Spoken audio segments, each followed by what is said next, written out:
All right. There we go. Stream is up. Let me check my home screen here. See if it's working.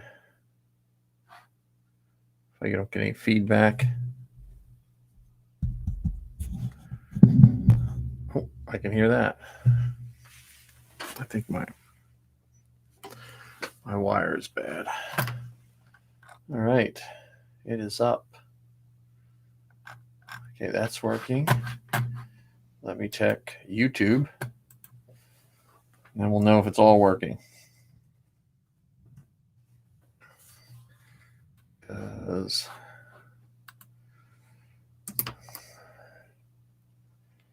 Jesse will return soon. Or, Jesus will return soon. Well, he might be stuck on TikTok, so.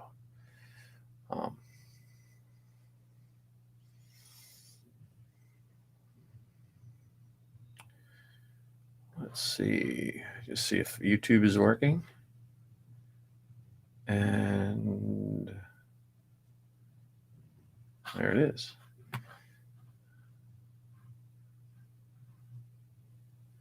It is working. All right. Okay, so let me close that.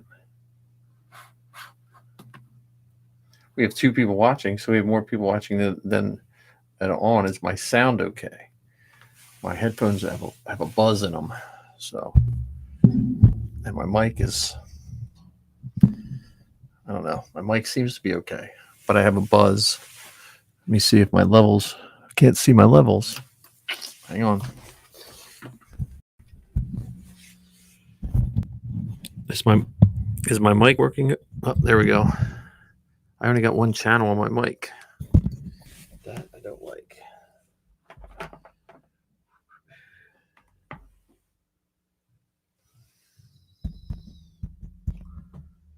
This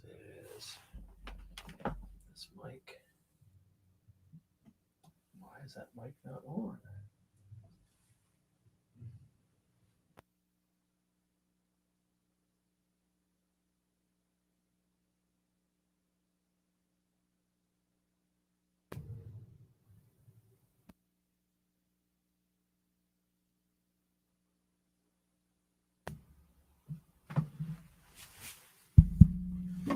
All right, there we go. Can you hear me now? I don't know what happened to my mic, but let's see. Well, I got my restream up and I have no guests and no other people. So either I sent the wrong link or everyone is still busy. So we're going to talk and/or let me pull up my show notes here. All right. So, hey, I'm Mike Hinton, part of the Inflatable Falcon crew. And I am here all alone. And I'm usually joined by Ken and John. And I don't know what is up. But I do have 2 people watching. I don't see any comments. So hopefully the comments are working.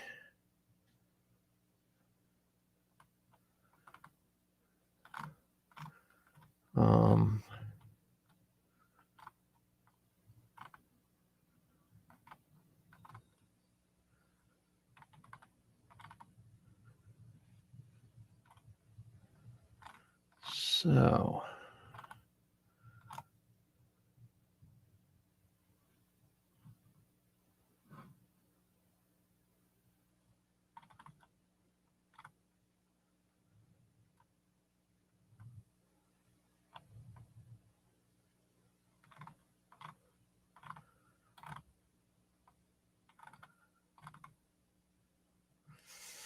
all right.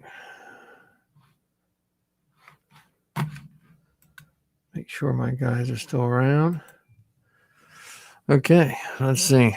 Oh, I got somebody jumping in. So I guess I can talk to the people on TikTok because they don't have to hear what's going on the show. But normally we would talk our Star Wars stuff. I don't know where everybody is, but let me see. Let's put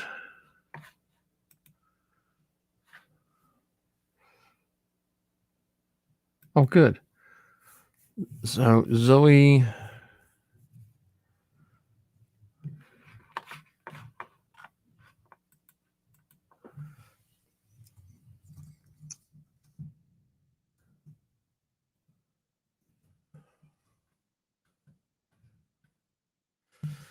let's see. All right, I'm going to close the TikTok feed off, go over to my YouTube link, and we'll see what happens there. Okay. Thanks, guys.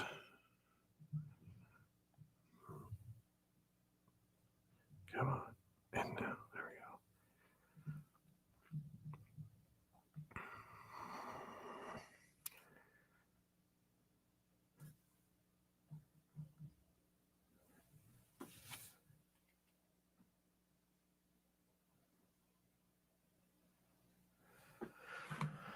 All right.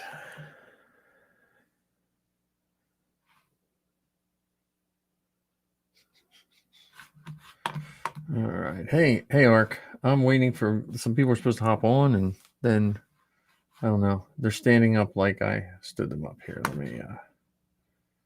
Let me get my link in here. See if I can.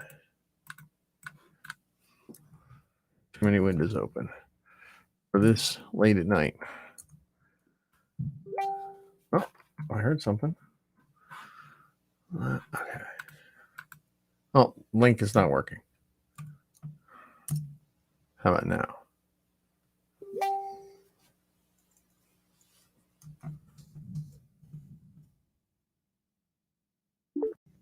Oh, there we go. Hey, John. Howdy. Good. Hey, yeah, I don't know what I did wrong. I think I sent a wrong link out. I had too many things open. I'm trying to do too many things at once. You miss 1 week and you forget what you're doing. You're right. Whew. So I did put a notes up in Google though. Not that good of ones, but I put some up. So I'm just waiting to hear about your first troop. So let's see. My mic working? Yeah, I hear you good. Yeah. How about mine? Mm-hmm. Yeah, my headphones are going. I'm gonna have to actually break down and buy better than Five Below headphones, I think. Unfortunate. Well, you get so used to I don't really wear headphones, and so I think the few times I've gotten up and yanked it, forgot I had them on, I've wrecked the plug. So I'm just going to get some full size, like non-mini audio plug, to put into the mixing board. Mm-hmm. So, but yeah, I just finished. I watched Andor. I'm all caught up on Andor. That's what we like to hear. And I maybe I'm getting less tolerant of the people that just don't like stuff, but man, that's everything people have been asking for a long time, and now that we get it, they're like, well, I don't know, I don't understand. I don't. Yep, you're preaching to the choir. I mean, if you don't like it, that's fine. But man, when you the some of the criticism, like really, that's your criticism. Mm-hmm. In that episode today, like one voice in my head says, "Oh, just give us 2 more episodes." But I like that I have to wait. Mm-hmm. I mean, it's slowing everything down. Yeah, it keeps you on track. And I'll wait for Ken, but I had some there's some really deep thoughts about those first couple episodes. Mm-hmm. That hit me, kind of reminded me of a bunch of stuff, and I don't know how it is in Ohio, but I'll try to explain it when Ken hops on, see what his thought is, but I don't know. Yeah, hopefully he's not too far behind. No. Yeah. So here's I'll put in the notes. I put all right. So you can I don't know if you can see the notes, but I have the hellos. Oh, there we go. Oh, Ken is here. It just I looked down. He wasn't even dressed up. He must have came straight from work. Mm. Oh, look at that. He's like, what kind of shirt is that, Ken? Is that like a? That looks like a. It looks like you're in the army or something. Oh, okay. Mm. I got it when Rogue One came out. Oh, nice. Has Cassian on the chest, and it's got the Rebel logo on the side, Nice. and Rogue One on the other side. Love it. So I did make an agenda, kind of, just to value our time. Because I'll tell you what, last week, I'm sorry about last week. It was just like, and I know it's like first world problems, but it was like everything. It was like job, home, everything. I just was like overwhelmed beyond, I was just like, I need sleep, I need, so, because I'm still running on that. Zoe's on West Coast time, so I'm still like staying up too late talking to her and then getting up too early, kind of thing. So I was just burnt. I was just like, I got home from work. It was a bad day at work. It was just a bad day overall. So Yeah, no worries. Those middle school kids will push your buttons. That's for sure. Yeah. Yeah, no kidding. There's no worse age group than 10 to 14. Yeah, I like them, but man, when they're just not having a good day, man, it's hard to survive it. But Right. But anyway, so I got the hellos, the troops and trooping. I didn't know if we had a cool name for that yet. Our costume corner. News. I didn't know if we really. There's so much news and so many people were reporting it. And then some Andor, and then the bucket list on what's going on the best car bucket. And then I was thinking of I was trying to think of a name for it, but I still think we should at the end talk about any podcast we listen to, Star Wars or not. So, and we brought in from the West Coast, Zoe. Howdy. Star Wars Geek Girl fame. So Hey, how are you, kiddo? Good. now, did you podcast tonight, or Lizzie couldn't do it? No, come up. Wait a minute, she what now? Oh, something came up. Those chefs are very temperamental, aren't they? I Zoe, you have the wonderful California connection that we had to deal with when you were podcasting with Lizzie. Oh my gosh. Chrome wasn't loading. Wasn't YouTube earlier? Like. Yeah, see, we're getting like half your voice. We'll get there. It'll catch Someday up. we'll figure all this out. No, I think it's the LA area. I really do. It's What, you think it's caught in the smog or something? I don't know. Me and Zoe dealt with this when she first started podcasting with Lizzie. Like it was just like one night, and it was like levels were different and internet was. It was just. I'm having flashbacks of Zoe's first year podcasting. Yikes. Do you hear us okay, Zoe? I think she's frozen. She's frozen, or she's just standing really still. It's the tickers throwing me off because I'm like, oh, it looks like it's working. Yeah, Oh, there she blink is. once for yes and twice for no. Yeah, I think you keep freezing up on us, Zoe. This is what happens when you don't go to Magic Jump. Right? Yeah, they're going to beg you to go to Magic Jump. That's where you need something to go. That's where it all comes together. You could be interning for Star Wars Magic Jump. You could be the J.J. Abrams of Magic Jump. She's frozen. Yeah. All right. Well, we'll wait till Zoe. We won't wait till she unfreezes, but we'll talk and hopefully she'll unfreeze. With this in mind, I got a silly question to ask for tonight. So I'm gonna guess we're gonna spend time talking about this new show that's come out. How deep are we gonna go? Are we gonna go through all 4 episodes, the first 3 episodes? I don't know. I have a lot of comments on the first couple episodes that are probably different than what you might think. So do you want to stick with the first three, the first arc? Yeah, that's fine. I after watching the first three, I understand why they released the first three instead of releasing like one or two. Like for us, it wouldn't have mattered. Like they could have released one and we would have been fine, right? Yeah, I think so. I would still be there week after week after week, Yeah. picking up what they're putting down. Yeah.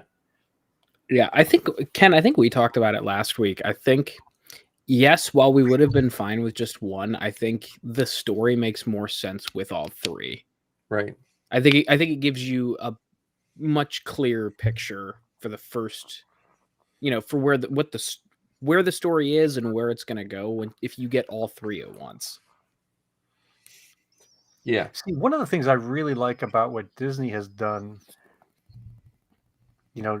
separate from these 3 episodes being bunched together, I like how they have made it week to week to week. Yes. Whether we're talking about She-Hulk, whether we're talking about the Book of Boba Fett, or now we're talking about Andor, I think that delivery system provides so much more space to talk about things in between, to make connections between it and what may come, between it and what has come, instead of the Netflix way where you get a whole season all at once. Yeah. And you sit there and binge watch it, and you don't pick up on the stuff or see what I did. Yeah. And or you don't get a chance to watch it again to pick up more, because that's what we do anyway with these things.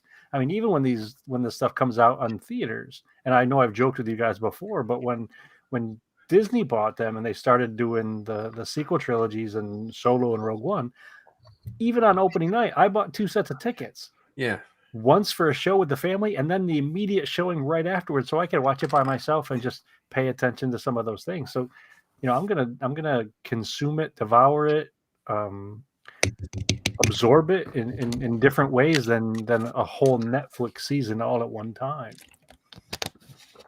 I think you lose stuff when like I know like Stranger Things. I'm not like a super fan of Stranger Things, but we watched the whole first season when it first came out. We just like binge watched it over like a weekend or so, and I don't remember half of it. And it was such a giant movement of doing it all at once. I never wanted to go back. Mm-hmm. Like it, you know what I mean? Because I don't know what I missed. Yeah, I'm with you on that. That's for sure. So, well, before we talk Andor, let's try our schedule. See how this works. My headphones are really acting up. Well, then that means. All right, so that means we go to hellos. We talk about trooping, because I know once we get done Andor, we're going to miss out on what I've been looking forward to next. Almost second to Andor is hearing about John's troop. Talk a little bit about what we're building, and then we'll go straight into Andor. How's that? I'm surprised that you put John's troop second to Andor and not first, because we've been talking about that for months. No, his troop is right after hellos. Oh no, I mean in terms of importance. Yeah, well, like I've been looking forward to hearing about John's first troop even more so than Andor, because I know that Andor is going to be awesome. That's what we put that because I'm just saying Andor's is on slightly more content. Maybe not. We might not get to Andor. It might just be John Dor. I don't think so. I hope not.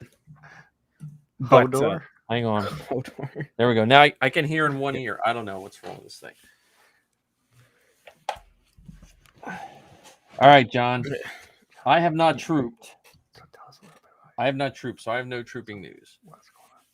But just to lead in, so Ken, have you trooped since we last talked? No, I have not. All right, John. So no troop time for Ken. Just walk us through it as a newbie. All right. Well, I have pictures to accompany. Good. It's show and tell time. I think that's it. Okay. Yeah, so it was a pretty fun troop, believe it or not. So Well, I we, believe it. the only disappointing thing is it was an adult function, so you didn't have that like the feeling of like kids running up to you. Oh, okay. No adults hug your leg but- or anything. No, unfortunately not. However, I did get attacked, not in the way you'd think though. So you know the song "The Locomotion." Yes. Do the locomotion. Yes. Yeah. So that was going on, It's and Ken's like, ringtone. When Mike calls me. but we were, all the 501st guys, we were just kind of like standing on the side, and while the locomotion's going on, and like they kept trying to like drag all of us in, and all of us were like, these are expensive costumes and they're not very mobile, so trotting around this very tight corridored space is not a good idea. But they dragged in one of our TKs and one of our TIE pilots, and then I was next. So it was at the very end of the song, and the lady behind me had accidentally stepped on my the tails of my cert coat, and all I feel is just an immediate like jolt back, and she's like, "Oh my god, I'm so sorry." I'm like, "It's all right. I just thought I was gonna die for a minute." But as you can see, we had a fairly cool lineup there with us. So yeah, it was a fun troop. So it was nice. There's Yeah, my first troop nice. picture that you guys Talk wanted. through that sign because we were telling you to make a sign for how many weeks? Yeah. Yeah. So that's something they do for everybody. Nice. Is they make first troop signs. So there's mine. But Right. they messed up again. They put Oh. SL62399 instead of DS. So Yeah. there's just like a little piece of like patchwork with tape over top of it That's funny. to have Now, the proper yeah. designation. That's funny. It looks good, man. It looks really good on you. Yeah, it was there's Brian. He's our squad lead. That's a really nice Krennic too. Right? I love that cape. I so badly want one of those. Again, capes. that's a perfect example of a perfectly fit soft goods. You know. Mhm. Yeah, this was his 17th costume. Damn, that's awesome. Yeah, Is that TK peeing behind the car? No, he's getting dressed. Yeah, is.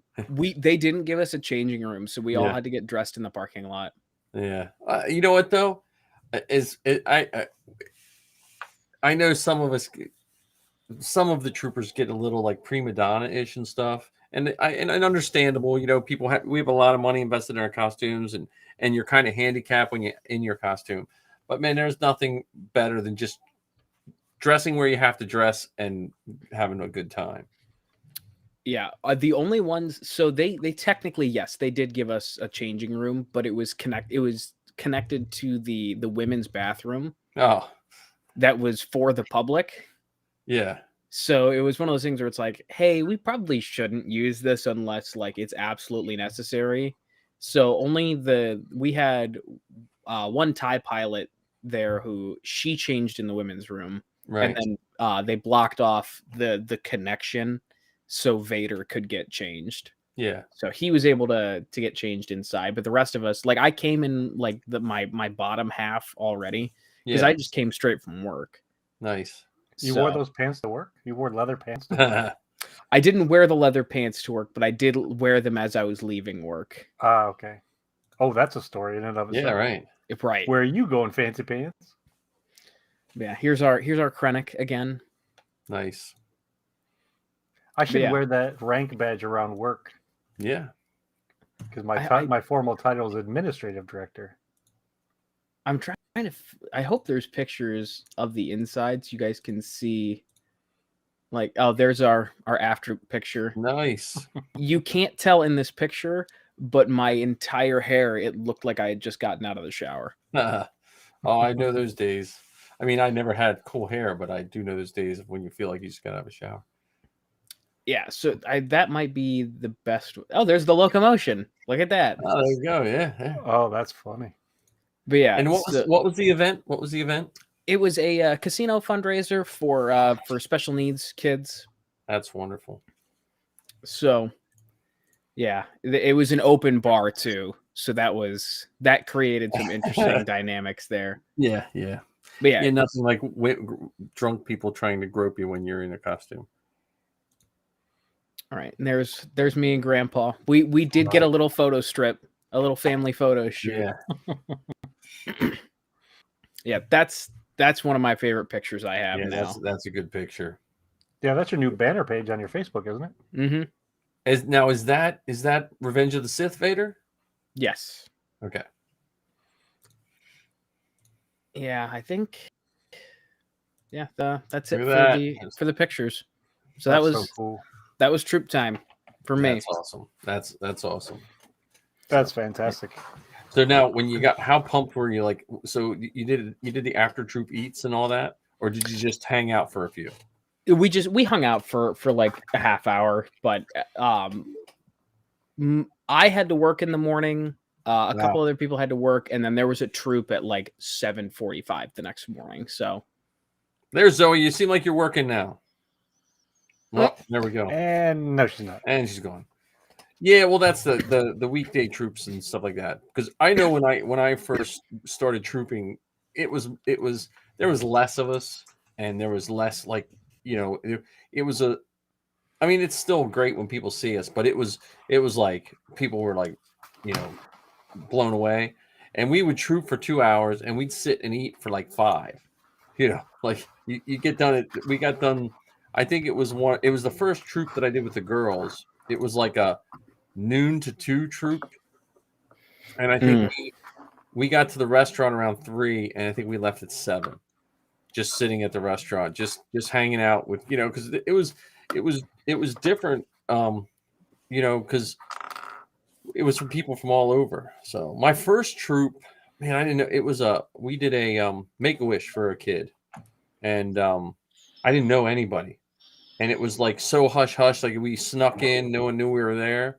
And then we left, and that was a really good troop. But man, it was hard. It was a hard troop, but yeah, they tried to keep us quiet, but like where they had us posted was right outside these giant bay windows, and it's like, well, you see Darth Vader and you see a couple stormtroopers. Can't really hide that one. The TIE pilots were probably happy that Vader was there, because they usually get called Vader when he's not there. Yep.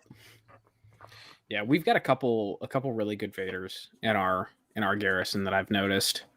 So, yeah, and I think we have all 3 or 4 renditions too. So, oh, good.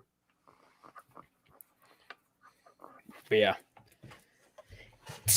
it's interesting. It was definitely it was a lot of fun, and I can't wait for my next troop, whenever that may be. Now, how'd you report back? Now, take that report, take your mission report, and go to the 501st cast and write one up and send it to them about being your first troop. And then they'll put it on there, and it helps your garrison too. Like it gets a plug for your garrison on the 501st cast. Mm-hmm. So, yeah, I'll have to do that. But the other thing that came out of my first troop is a new tattoo. Not quite, but I really should.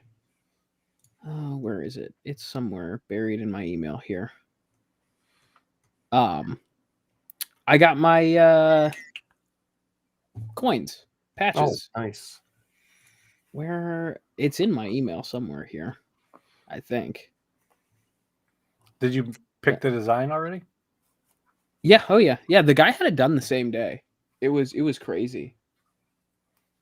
I know he emailed it to me. Where could it possibly be? Oh, hold on.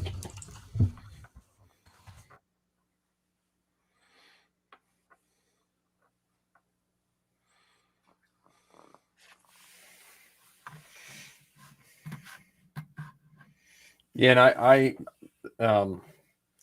I have a wedding troupe coming up late the week before Halloween, I believe. I have a wedding troupe. Aaron Scare's up.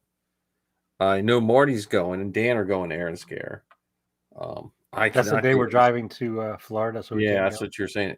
And so I cannot go to Aaron Scare because it's just usually it's a week before this, but it's the week right before Halloween, and I just can't. It won't work for me.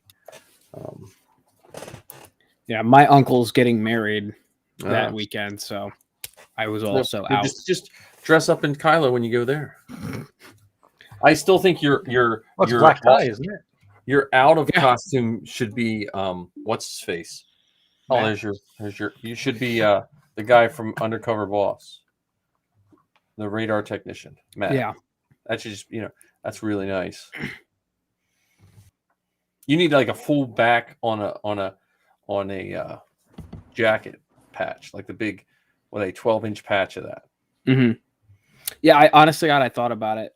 I need a little bit of extra money, but Yeah. as soon as I run into some extra cash, I'm gonna get coins and patches drawn up. Nice. So yeah, and I chose the I will finish what you started for the Arabesh Very nice. around the side. So I'm in deep now. Yep. I'm sorry. Now, now when you reported back home, what did your dad think? He was half asleep, so Oh, okay. didn't have much to say, but I showed him all the pictures and all the goodies the next day. So Now, how many Yeah. handlers did you have? That's a pretty personal question, don't you think? 1/2. Oh, really? Yeah, we didn't have anyone out of costume. Oh, okay. But the one officer that was there, she kind of acted as the handler. Yeah, well, that's always So- good if you have someone like officers and stuff. I just know Vader. I know the Vaders can tend to need a little extra, just someone watching their back. Mhm. You know, I know with our Vaders, we always try to either stand them up against something or have a like a handler that stands back a little bit, just so people don't kind of like, because you can really blindside Vader from behind. Yeah. I Yeah. mean, Well, ironically enough, the Vader the officer was Vader's wife. We got famous Oh. guests tonight, folks. yes, What? Keith. Keith's probably in bed. It's probably past Keith's bedtime, but it's We got Kerwin. school in the morning. So hi guys, you found us. We had a rougher start. We're not as professional as The Father Father Son Son Galaxy podcast. That is an awesome podcast for all kinds of stuff. Star Wars, Marvel. That was on my list of podcasts to listen to at the end of the show when we do our list of podcasts. So yeah, we're good trying to to have have Kerwin Zoe on involved. Kerwin, but LA bandwidth just seems to be limiting her logging in. So, and we're talking about John's first troop. I know Keith and Kerwin and the whole family was at an event with Karita was there not too terribly long ago. So, and I'm working on 2 helmets for them for their 1,000th subscriber. So, That's so cool. they still got a ways to go, but they'll beat us by decades probably. Yeah. We're technically at 144 only because of Zoe and Lizzie. Yeah, but hey, we'll take it. We're piggybacking off of them. Yeah, so that's our trooping news. But John, congratulations on your first troop. That's awesome. I mean, when I first met John, he was just a Mandalorian making his way in the galaxy, and now he's a Sith. Well, you're not a Sith Lord. You're a Dark Side Adept. Dark Side Adept. What Sith Lord wannabe? Sith Lord Asterix. Okay. I did find out something interesting though. You know the Captain Phasma we always see at Steel City she's Con? in your garrison. Not anymore. She transferred to Starkiller. Really? Where's Did that? they move? Did they move, or was it just? They must have. Oh, she's a good Yeah. That's like the best Phasma, like helmet on, helmet off. Mhm. Yeah. Height, everything. And her husband does a Wookiee, I think, and a Vader. Yeah. It's ironic because they're both giants. Yeah, I know. Yeah, if you want to feel short, just hang around with a bunch of 501st guys that do Wookiees and Vader, and you're like, oh, hang around with Toga, and you feel like I just need a one of those kid carriers that can strap me on the front, you know, Right. because Toga doesn't even need stilts; he just has like a few inch lifts. Yeah. It's embarrassing. I feel tiny. Well, it's funny that you mentioned kid carrier because one of our other segments is what we're building. Yes. And I'm in the process of building a kid carrier that's painted like a candy corn. Because at work we have this thing every month. Our leadership team does some sort of special treat for the employees in the building, and we call it Thankful Thursdays.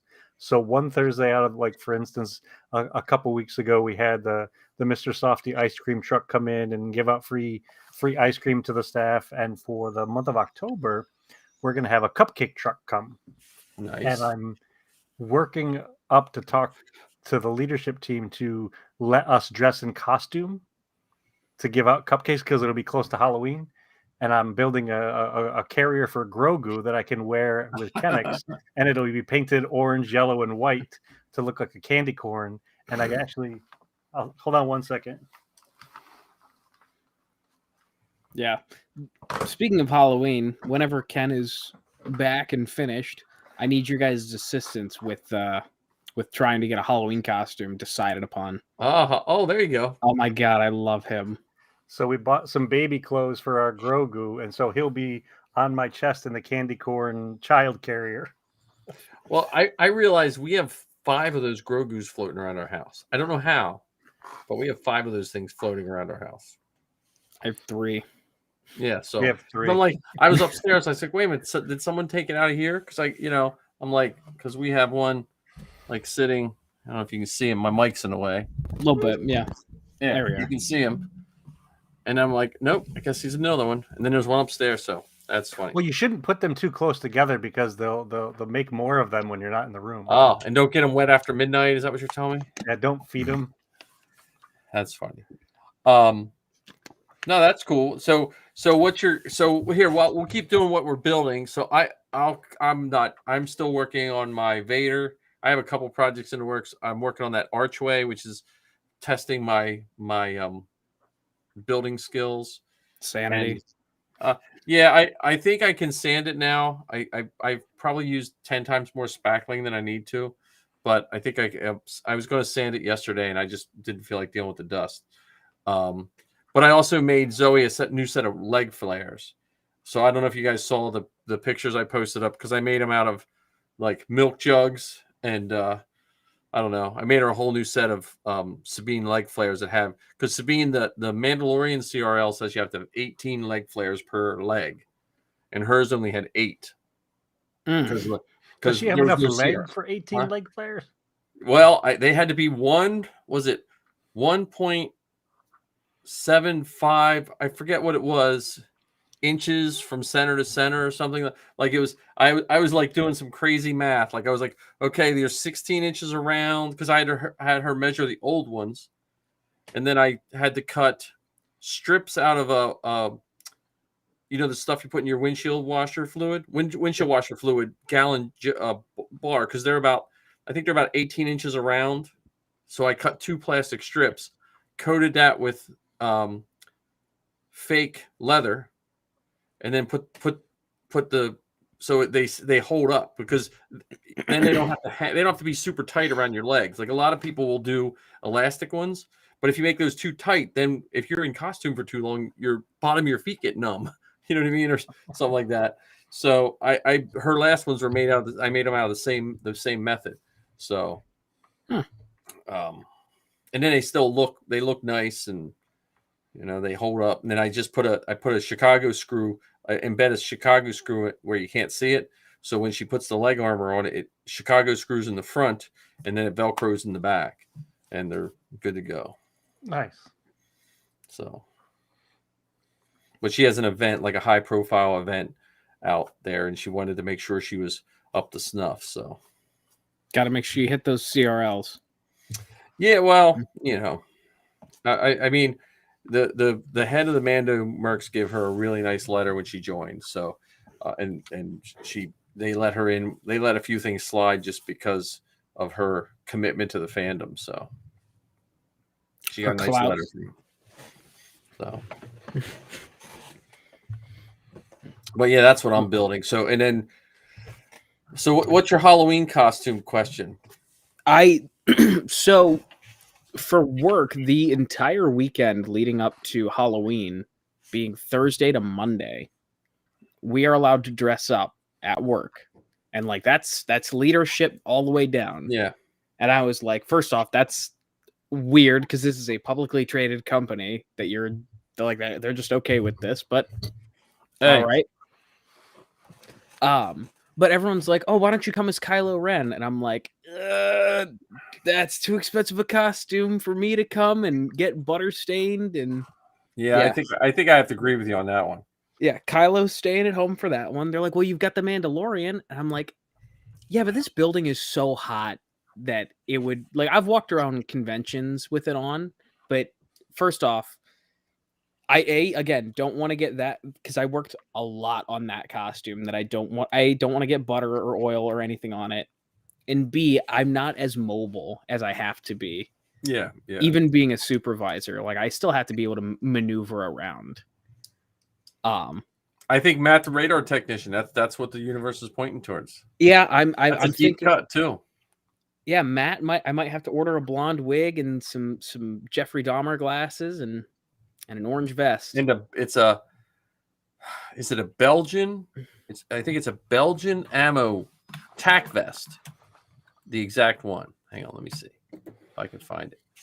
I just saw them for like $60. Still waiting for the CRLs to open up for that.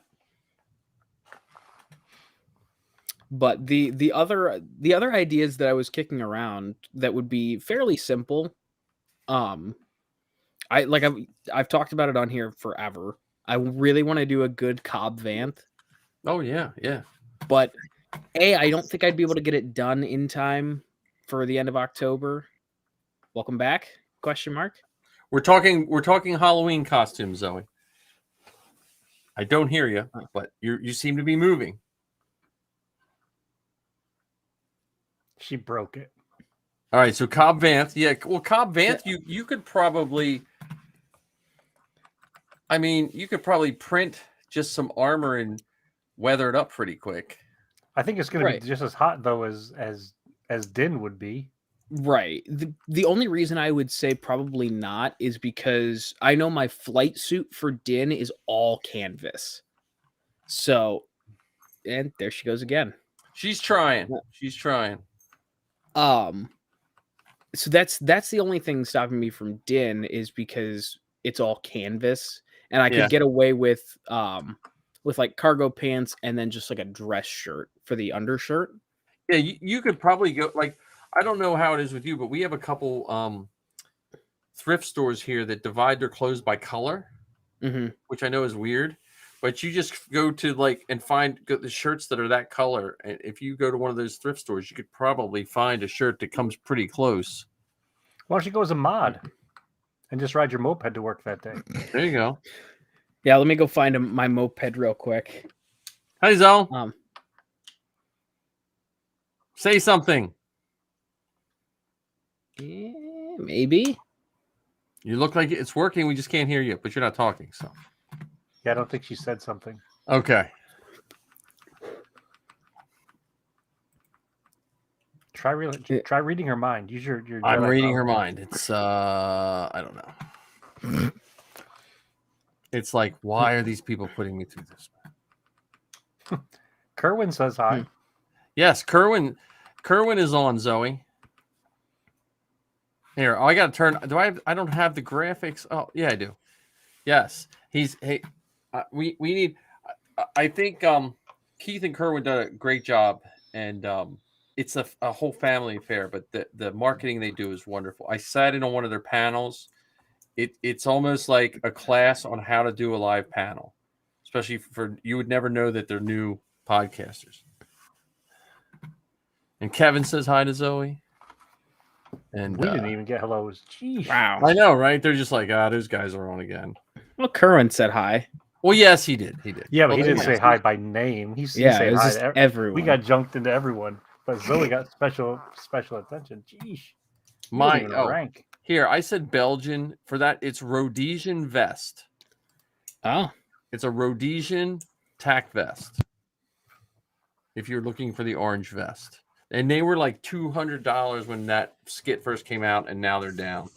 So he froze again. I really think it. Oh, there you are. You didn't froze. You were just. We see you moving, Zoe. We just can't hear you. Are your earbuds charged?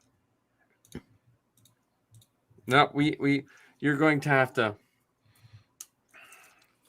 It could be. It could be this this restream. We're trying. wow. Once again, Ken, we're getting lumped in with everyone. Yeah, it's no.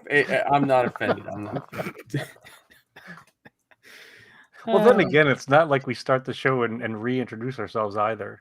That's true. That's You know, true. We're not very We professional. don't do any pre-flight check. We just take off. Yeah. Yeah. You know, We keep No. saying we're going to get professional, yeah, hyperspace or hyperdrive And- kicked in right out of the hangar. and it just goes down from here. I think we need a tutorial. We need to have Keith or Kerwin give us a lesson on how to do this properly. Yeah. Well, because we don't really have costume day at work either, but we have a school night where teachers set up their like doorways to look scary, and then the parents bring their kids through the school, similar to a trunk or treat, but it's in the building. Mhm. And so in the past, I've gone in costume. I took my Sand Trooper last year, and Safi won his 000. I don't know if I'm doing it this year because they haven't put a date down, and I know what's going to happen. It's going to be like the Thursday before. Hey, can you and it's it just depends. Let's see, Zoe, we see you. Third time's a charm. We're listening. Am I like? Did I might have clicked something? I got your volume turned up. I got you 130%. I don't know if she can hear us. I think Can that you might be hear the us, problem. though? Raise your hand if you can hear us. We just can't hear you. Go to your system preferences and make sure your mic is on the Mac. I know. She's like, I know, Dad. I know what I'm doing. Looks like she's gonna have to start writing. I'm just glad to see her because I miss my daughter on her California adventures, and I think my students are getting sick and tired of hearing me say how much I miss her. And today we on Wednesdays we don't have an ending day. It won't let me unmute myself. Are you in Chrome, Zoe? Oh, you're in Safari? It won't work in Safari. Yeah. That's why. It's so yeah, it's can you have Chrome on your phone? She's like, oh, why didn't you tell me that sooner, Dad? No, the Macs her Mac, it's not old, but she'll probably have to clear some memory because the Macs get a little funky if you let your hard drive get too full. They work perfect until you get like that top 25% of your hard drive full, and then they go a little wonky. Plus, Chrome had a weird update this week. So I had, out of all my students, every class, only a third of their Chromebooks worked on Monday. That's how my Monday started, just because of an update from Chrome. And when you teach computer science, like Monday was basically song and dance day. That's when you just put on a movie, man. Yeah, we can't really do that anymore because of copyright. Like we pay a fee so we can play certain movies like for Disney, but in a classroom setting, we're not technically allowed to show anything longer than 15 minutes. What? And you have to have an educational like purpose for it. What? I know. What is happening? It's just it's a different world. How much time has to be in between the 15 minutes? Well, like, so we have a streaming service called Discovery Ed, and it puts in there's a lot of good shows that Discovery Channel has and stuff like that. So if you do one of those, you can do one of those as full content, and it usually gives you a watch along packet. And so, like when I used to do robotics with the kids, I would have them watch Robot Wars, and we would do stuff like that. So, Light and Magic. That's education. Right. oh yeah, well we can't see now. That's you can't use any of the streaming services because that violates a whole bunch of another. Since we're in a middle school, we have to follow certain laws similar to like your HIPAA with your medical stuff. There's these, I forget the acronym now, but it's the law for protecting kids under 13, and Is that the DUMB law? it starts with a C. I forget what it calls. What? Did I miss that? But anyway, so we can't use streaming services due to like if there's we can't show certain Star Wars movies in our building because a majority of our students are under 13, so we can't show anything PG-13 at all. You know, so it's just it's a weird thing. Oh, I get it. Yeah, I get it. But well, you know, clever. I would say my teaching is I teach about 30% of the day and follow regulations 70% of the day. So that's but it is fun. When I take a breath and realize that I love my job and what I'm doing, I really enjoy what I do. But if I'm not careful and I let it eat into me a little bit too much, then it's a little rougher than, you know, then I'm like, what did I sign up for? Anyway, we were saying about costumes. I can't wear costumes to school, but we do that. But I don't know if I'll do it this because last time they put us in the gym and it was like 100 degrees in the gym and it was packed full and we just stood still, me and Safi, which I wasn't too bad at my TK, but when I took her 000 off, she was just like, it was like a blowtorch shooting out her neck and then she was done. So I don't know. I don't know if I can do that again. Ajax Citizen, man, we got to get those Ajax Citizen I costumes. know. Well, Yeah. Zoe's trying to get some of those guys to play D&D, and she found a D&D rewrite set that is all Star Wars characters. So she's going to try that.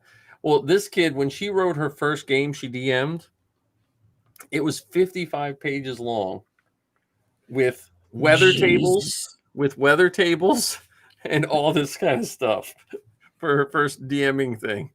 So I'm like, man, I trained her well. Because my first one was my first campaign that I wrote was probably about 40 pages long back in 1970 something. So Oh my god. so College rule pages or normal rule pages?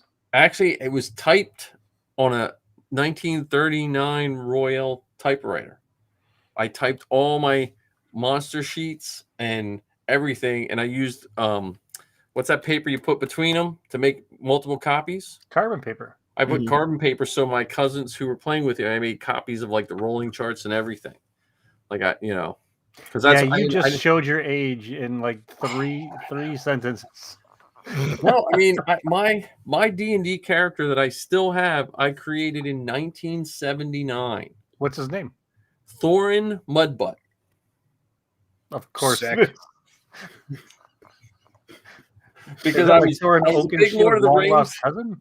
I was a Lord of the Rings guy, and also my cousin had some fantasy poster, and one of the dwarves' last name was Mudbutt, and I just thought that was a funny name, so I just Thorin Mudbutt was and I was missing my ring finger because when I first played D&D, I got a cursed ring, and so I was like, oh, I just cut my finger off. And he's like, okay, but you're still cursed.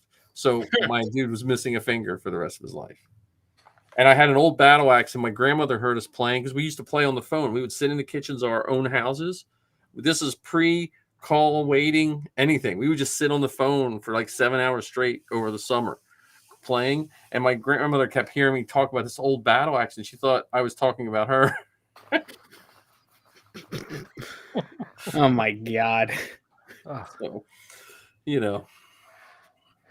yes, I'm showing my age. Well, okay. So let's move into Andor. We'll skip news. I want to talk about Andor because I do. So yeah. Thank you, Kevin. Thorn in Mudbutt. That's your name. Huh? So You say Um, Thorin or Thorn? Thorin, like Thorin. Thorin Oakenshield from Lord of the Rings. Mine was Thorin Mudbutt. And I liked the Rankin Bass drawing. I had the Hobbit The record calendar? book, the Hobbit record book. Okay. I don't know where it is now, but I always liked that Rankin Bass style Hobbit and Rankin Bass style drawing. And I don't think the Hobbit cartoon was slightly different than when they did the live action because the Gollum was different. The Gollum in the Hobbit was more amphibian looking, had big bulgy eyes and stuff like that. Yeah, like Frog-esque. Yeah, and the Hobbit in the Lord of the Rings animation, the Gollum looked more, cursed Hobbit look. I don't know. But anyway, so when I was watching Andor, I'll give you the overview of what is, I haven't been able to tell anyone this. I was waiting to tell you guys. So the guy with the hammers is what kind of set me, the hammers and the gloves. So if you're listening to this podcast and you haven't watched Andor, I'm sorry, we're probably going to spoil something for you. So, you should not be wasting time watching us. You should be watching Andor if you're worried about being spoiled. If you want a spoiler-free review of the first 3 episodes from Ken and I, the latest Yes. episode of the Beskar Bucket does cover it. Yes. Another Spoil-free. top-notch podcast. It's we go right up there with Father Son Galaxy podcast, then go Beskar Bucket. All right, another top-notch. Anyway, shameless plug. And I'm envious and angry at all of you because I wish Anchor existed when we first started doing Zoe's podcast, because I switched her whole thing over to Anchor and I was like, this is so easy, because it was such a nightmare.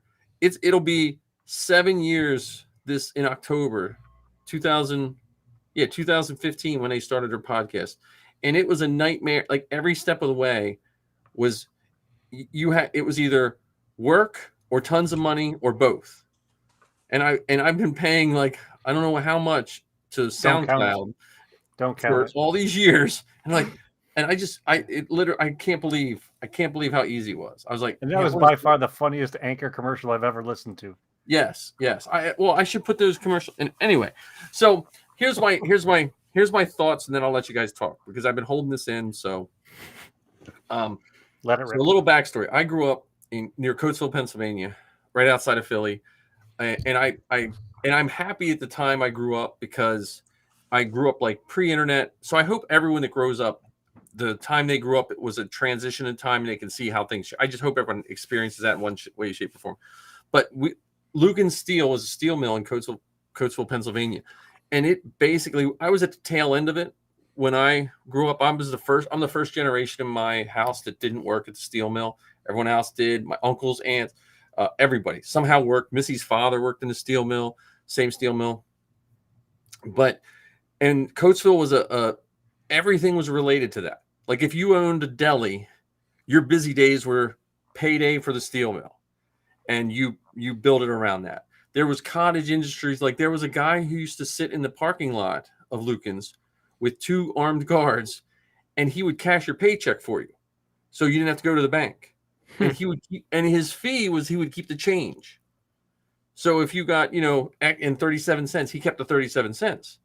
But you had thousands of guys cashing their paycheck because either they didn't want their, like they might have had. I'm not saying this is right, but that was like if you had alimony due or you owed someone money, you could get your cash. The bars were open around when the shifts changed. All this there was a company store. There was Lucan Steel basically spanned out through the whole city. Like when we used to hunt, we used to go practice shooting guns in the smoke fields.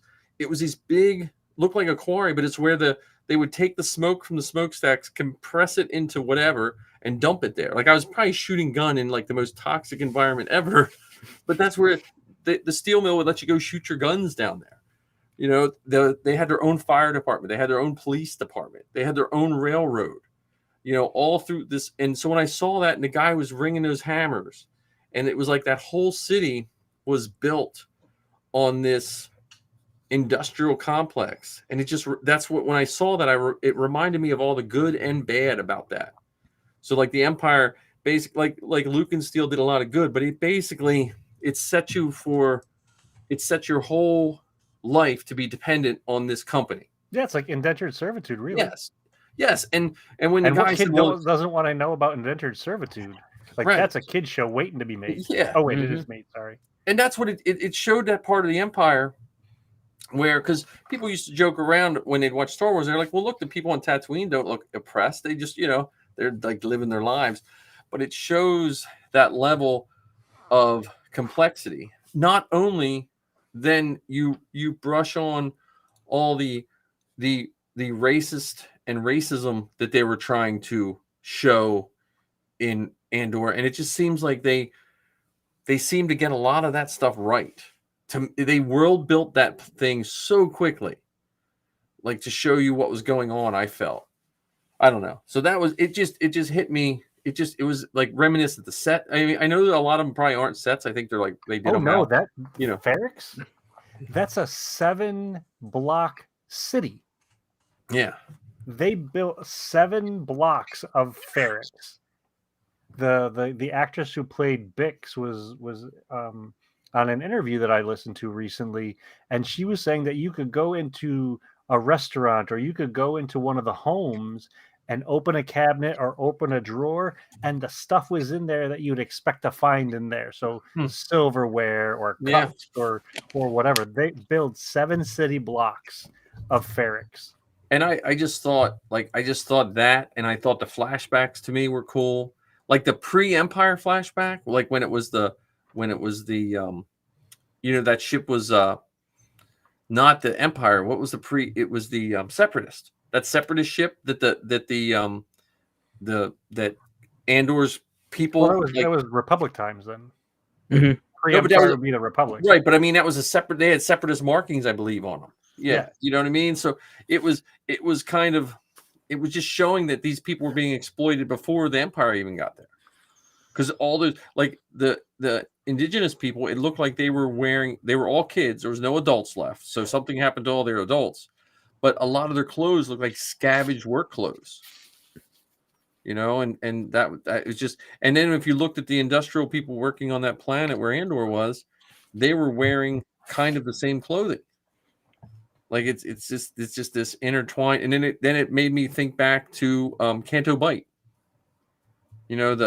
The sinister hand behind the Empire and behind all that, the people that build all these weapons for both sides. So anyway, that was I just loved that. I mean, I didn't love the oppression and destroying the world and stuff like that, but I loved how they built that. And Andor has to apparently kill someone the first 6 minutes we meet him in anything. Right. So I'm interested. I'm interested to explore that piece with you guys for a little bit. So, we're led to believe, or we've come to see Cassian as this protagonist. So, with that in mind, would you say he's a good guy, or would you say he's a bad guy? Specifically, where we're at right now in the series. I mean, just in general, really.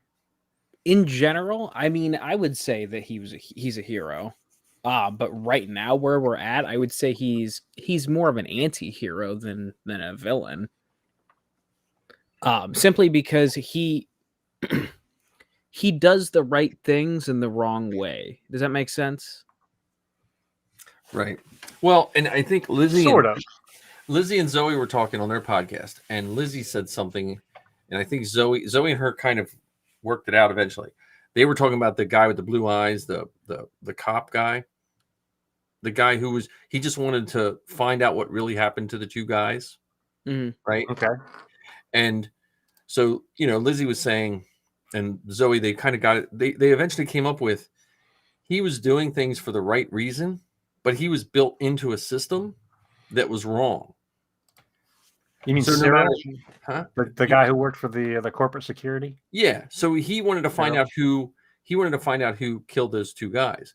But the system in itself was unjust and xenophobic and exploitive, however you want to, whatever you want to put it. I think they painted the picture of basically those guys were like the Pinkertons of old. Like if you read your history books at the turn of the 18th or the 19th century, 19th, 20th century, the Pinkertons were like an invisible arm of whatever company had the most money. and they would, be used to break strikes or whatever they had to do. These guys seem like the same thing, this corporate security.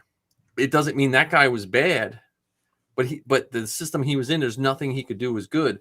And so I also think Andor is kind of in the same, the flip side of that. Andor is fighting. He's on I think he gets there. I think he gets to that place. But early on, like for instance, that scene that we're talking about where, he accidentally kills the corporate security guy and then he blasts the other one in the face. Right.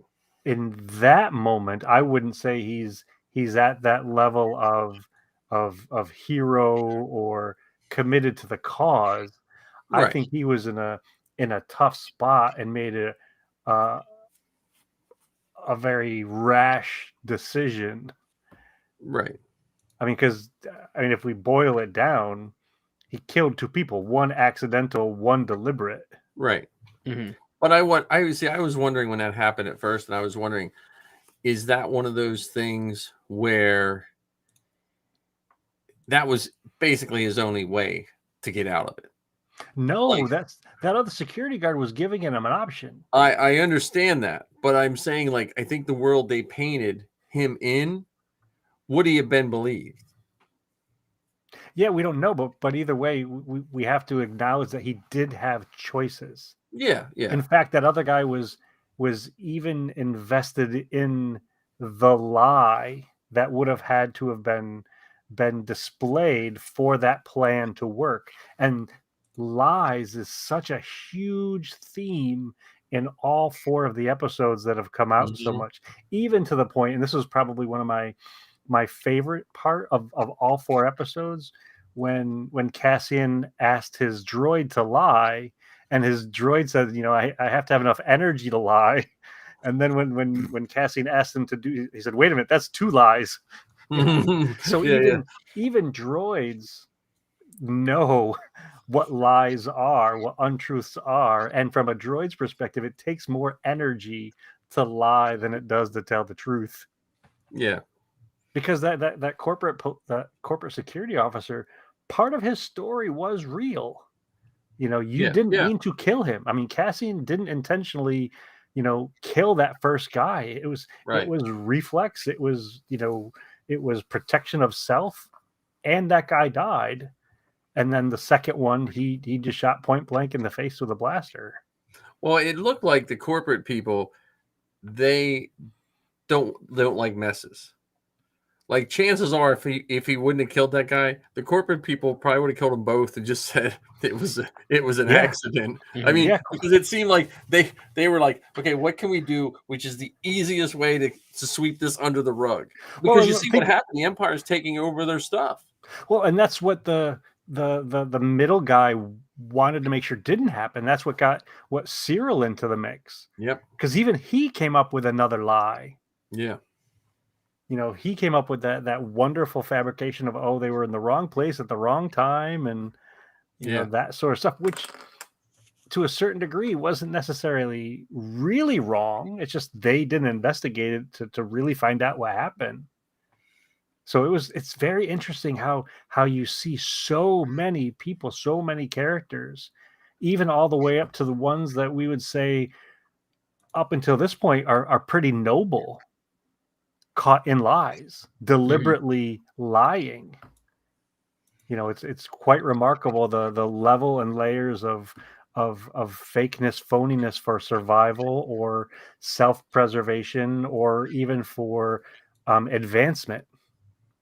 Well, and it also seems the Empire is, and you saw this in Rebels, they're so rigid that the only way to get promoted is to take a chance, but you're usually, if you kind of have to undermine the person above you.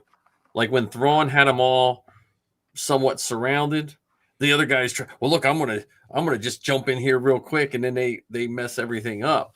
And you saw that when they were doing, talking, those Imperials were talking and stuff. And I hope people take the time to just really, because it's the commentary of our society it's almost scary, I think, sometimes when you think about they're showing this power above our heads that just make sweeping decisions that don't like you and I decide like what trash bags we're going to buy at the grocery store. You know what I mean? Well, it's what I find really, really funny about this. So this show is the newest one for Star Wars, and historically they've said that Star Wars is for kids, and people have said there's too much politics in Star Wars, or that kids are interested in watching movies about trade routes and taxation. But we're watching a show about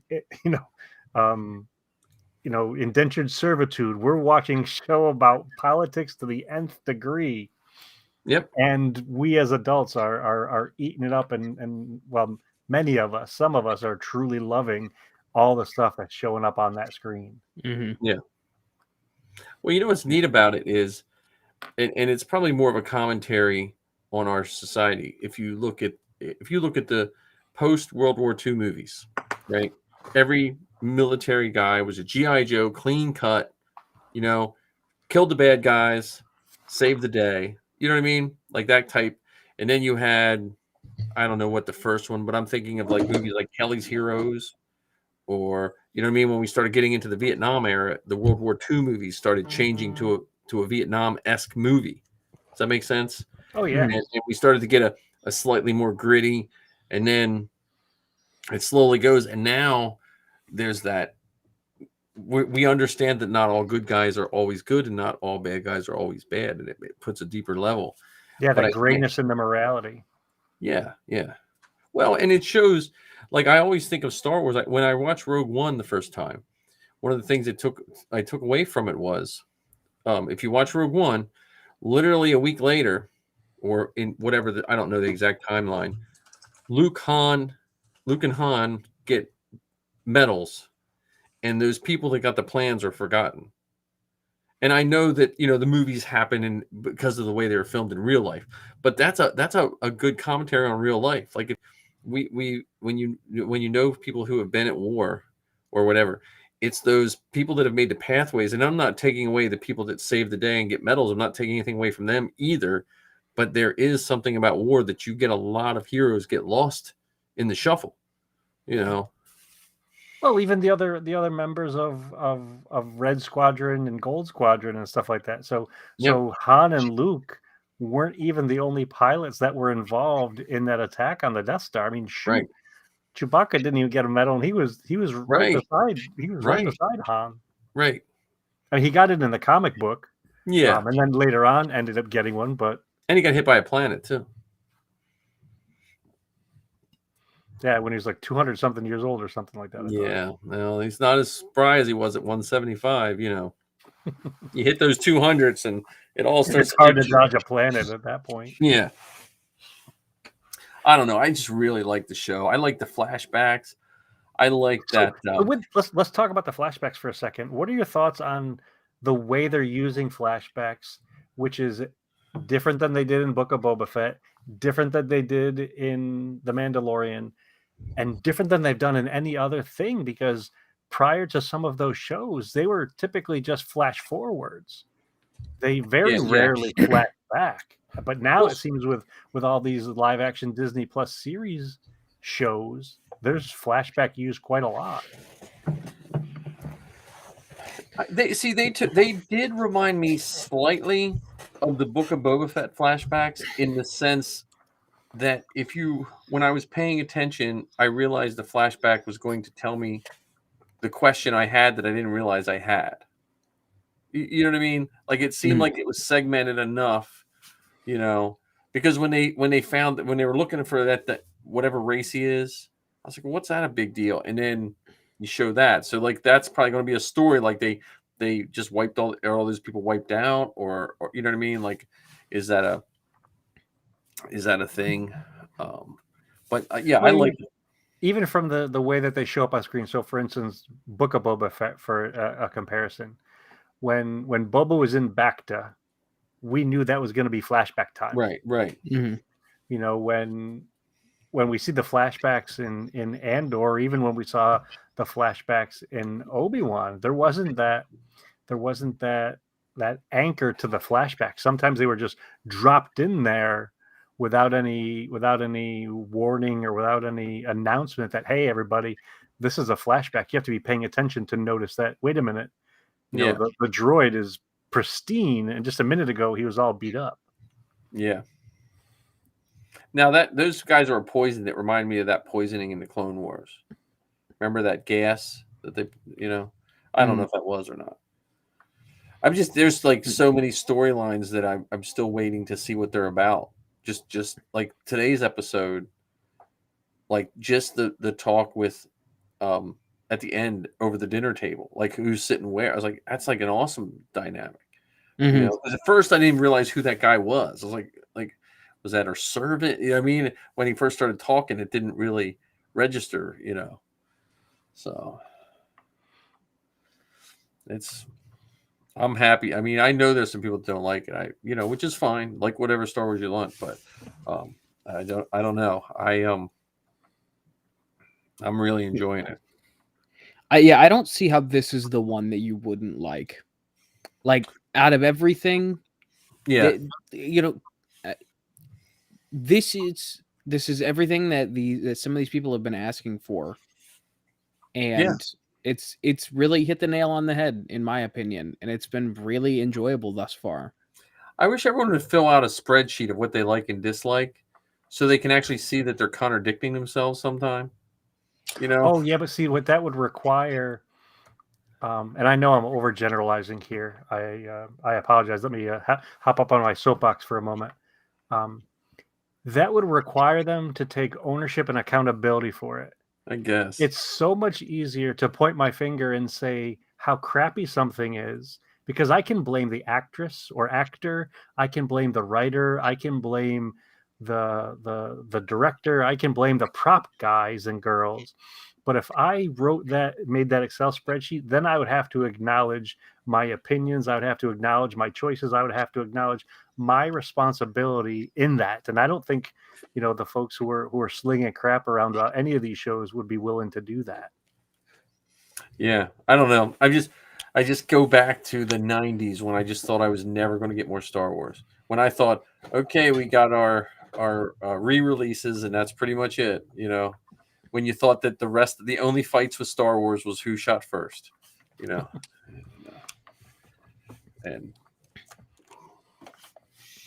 But and that ship, the guy's ship, I love that ship.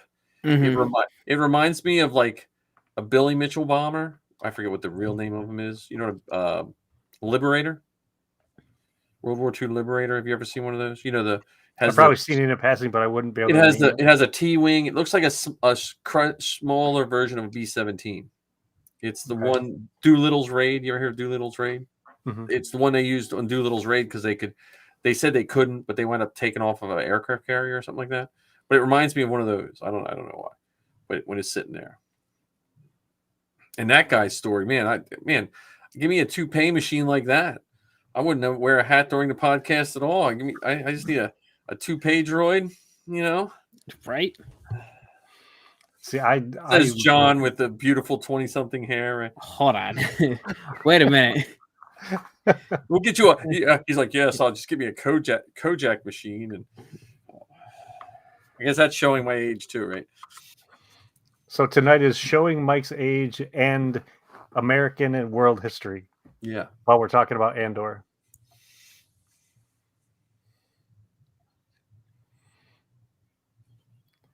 So yes. He talks about being a fly on the wall, listening to Imperial business meetings, and see, I think that's a wonderful connection back to the way George made movies of making it from a documentary standpoint. Like this is what it would be like if you were there. There's no setup, no lead up. This is boom, we're gonna plop you in, and you got to make sense of what's being put out there for you. Yes, I would never be able to be in that branch because I would have stains on my shirt. Yeah. Like, you know, like I if you notice, I rarely wear white because honestly, like as soon as I do, there's iced tea stains, or I forget that I'm wearing a nice shirt and I go out to the garage and I'll just rotocast this one helmet. Nothing's going to drip out, you know. And then I think Marty and I ruined like most of our wardrobe during COVID just making stuff, you know. So Yeah, I'm so incredibly impressed with the depth and detail of the show, from the props to the music to the costumes, and because of the way technology is now, it's so crisp and visible. yeah. Like you can see the stitching on Cyril's uniform and can Yep. tell that he had modified it.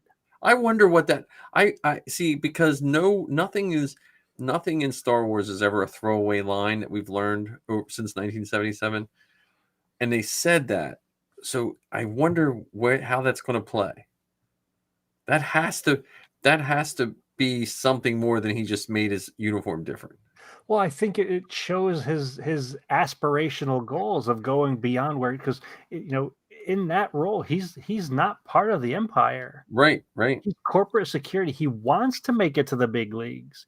He wants to ascend, and it's interesting because he and the female that's in the Empire, and I Yeah. apologize, I haven't memorized all the character names yet. Well, Ken, you've lost. You were my East Coast Sal Perales. Now I have to take that title from you. I understand I'm a fake fan and all that. I apologize, but she's similar. She's in the Empire and wants to ascend. And there was some subtle little jabs in the dialogue. Make sure your ladder is steady before you climb it, and don't look down. If you fall, you're all on your own. Yep. Which is in a marked contrast to the rebels, and they have to band together to be successful. Right. Well, and he also hinted at sexism when he was talking to her in the Empire. Like, you have to work harder. Listen, you know what I mean? And that's why we brought in people like you. Yeah. So, and that's a subtle way to put people down. Like, as much as he was giving her encouraging words in one side of his mouth, he was basically saying, "Look, you're like almost like," and that's used a lot in the real world too. There's some subtleties in there. You got to work twice as hard to get half as much, kind of right. thing. Well, and she has to work twice as hard, but he put her in her place, almost like saying, "Well, yeah, but you really don't." He very closely came to saying, "Well, but you remember, you really don't deserve these chances either." You know what I mean? So that was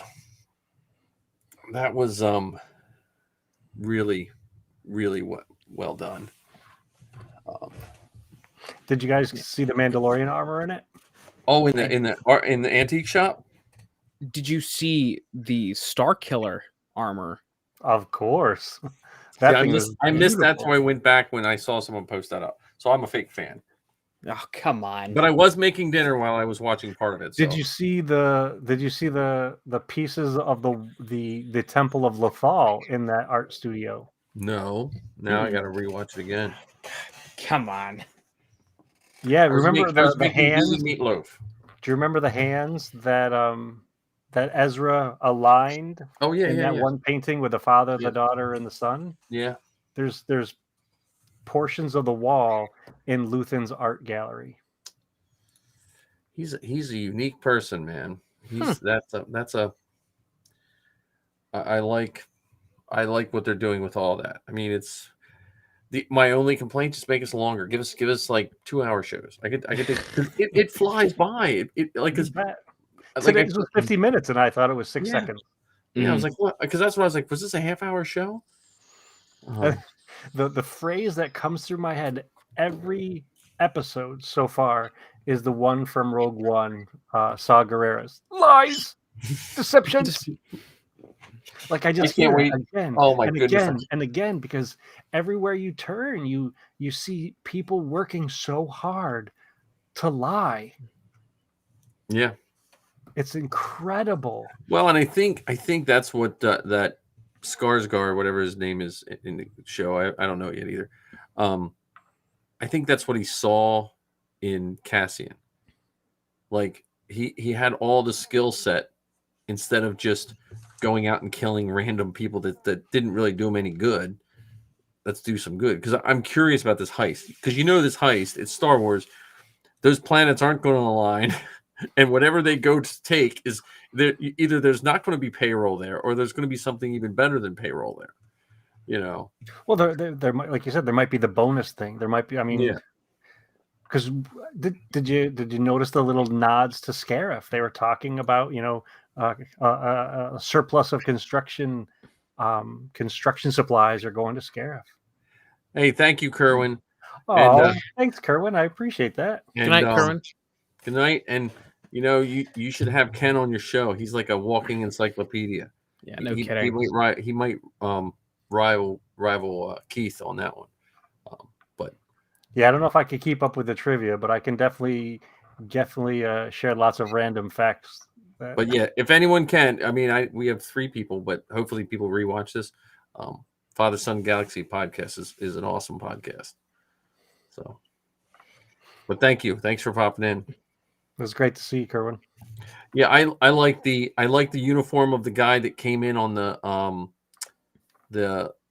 speeder. Speeder bike. I like that. That was like, it's like, because that was like a combo of like, it was like kind of an officer, but it wasn't an officer. It's got that blue cape. Yeah. It's got that. Yeah, and it had a cool cape. blue Wasn't it like split something? It was like it had some other features other than the cape too. So it was just like Krennic's at the beginning of Rogue One, except for it was like a gray black, where it's like that half poncho, but the rest is a cape. Yeah. And to the point where you could see the stitching in it. Yep.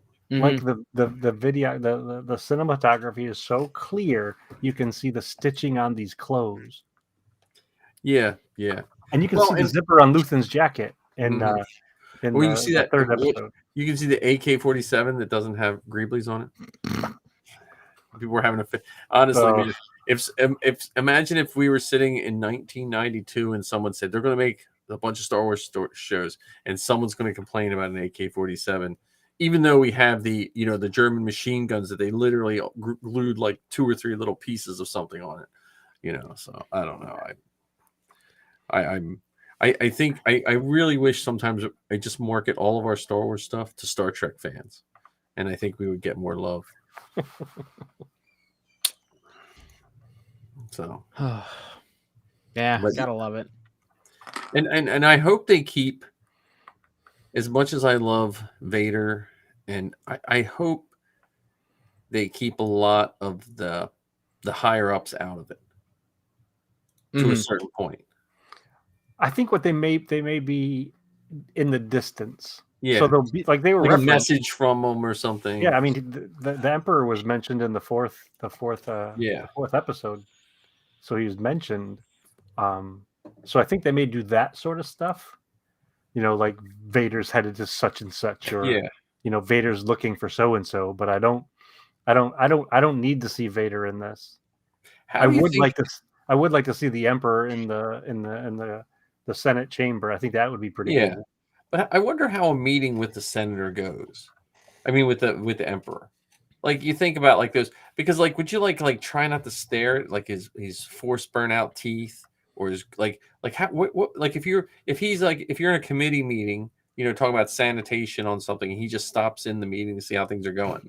Like, how do you talk to him and not get yourself electrocuted? Well, I mean, at that point in time, he was wearing the hood to cover up a lot of that. Yeah, but I'm saying it wasn't like he wasn't necessarily hoodless. Or if you ran into him like just coming out of a bathroom stall or something, like like, I don't know. Oh, you wouldn't be peeing on the same level as the Emperor. I guess I don't. He's got his own suit. I think. Come on now. It's like that comic strip. You ever see that comic strip where Vader gets coffee at a convenience store, and the convenience store guy or the Starbucks guy says, "Enjoy your coffee," to Vader, and Vader says, "You too."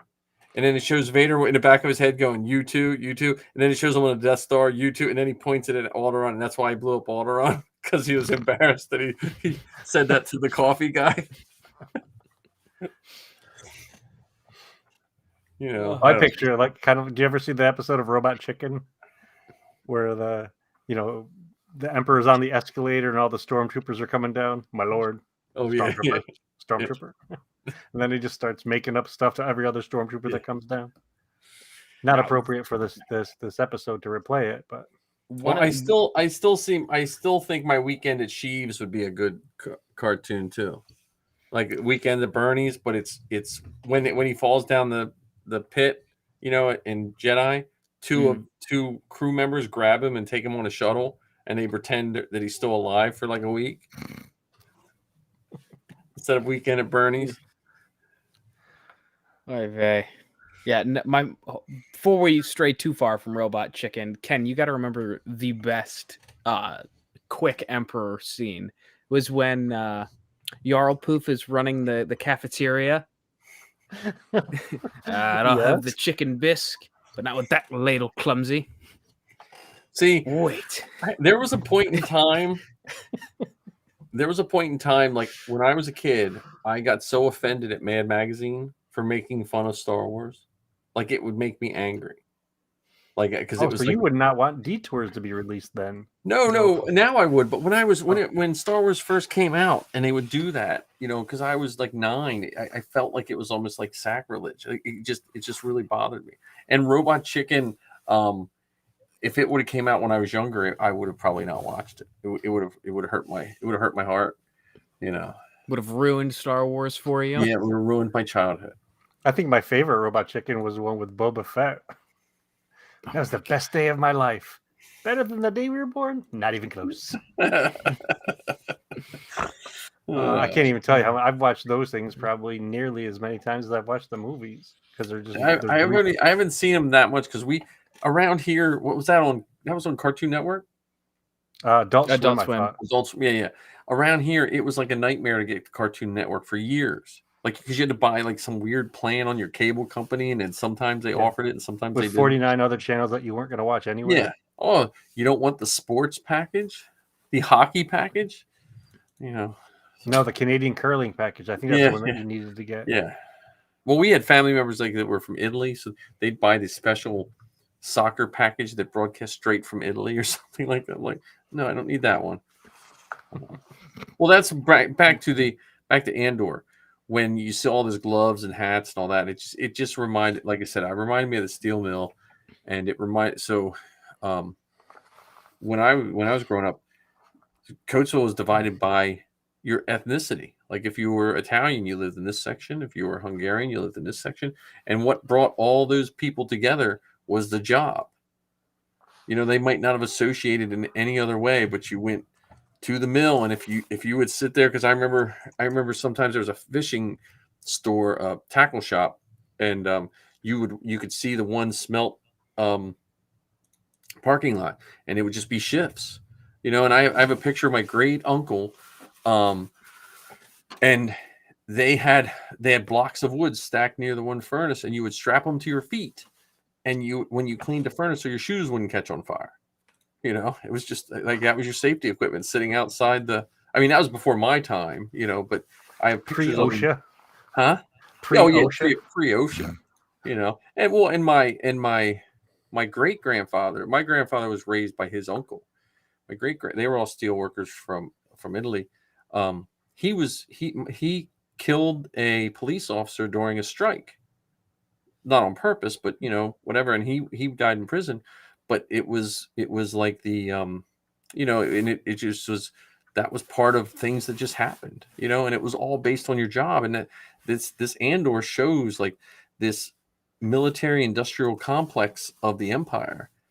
It feeds you and clothes you barely, because in that side job, that woman had the side job of smuggling stuff, and looks like they were tearing, you know, so they could survive.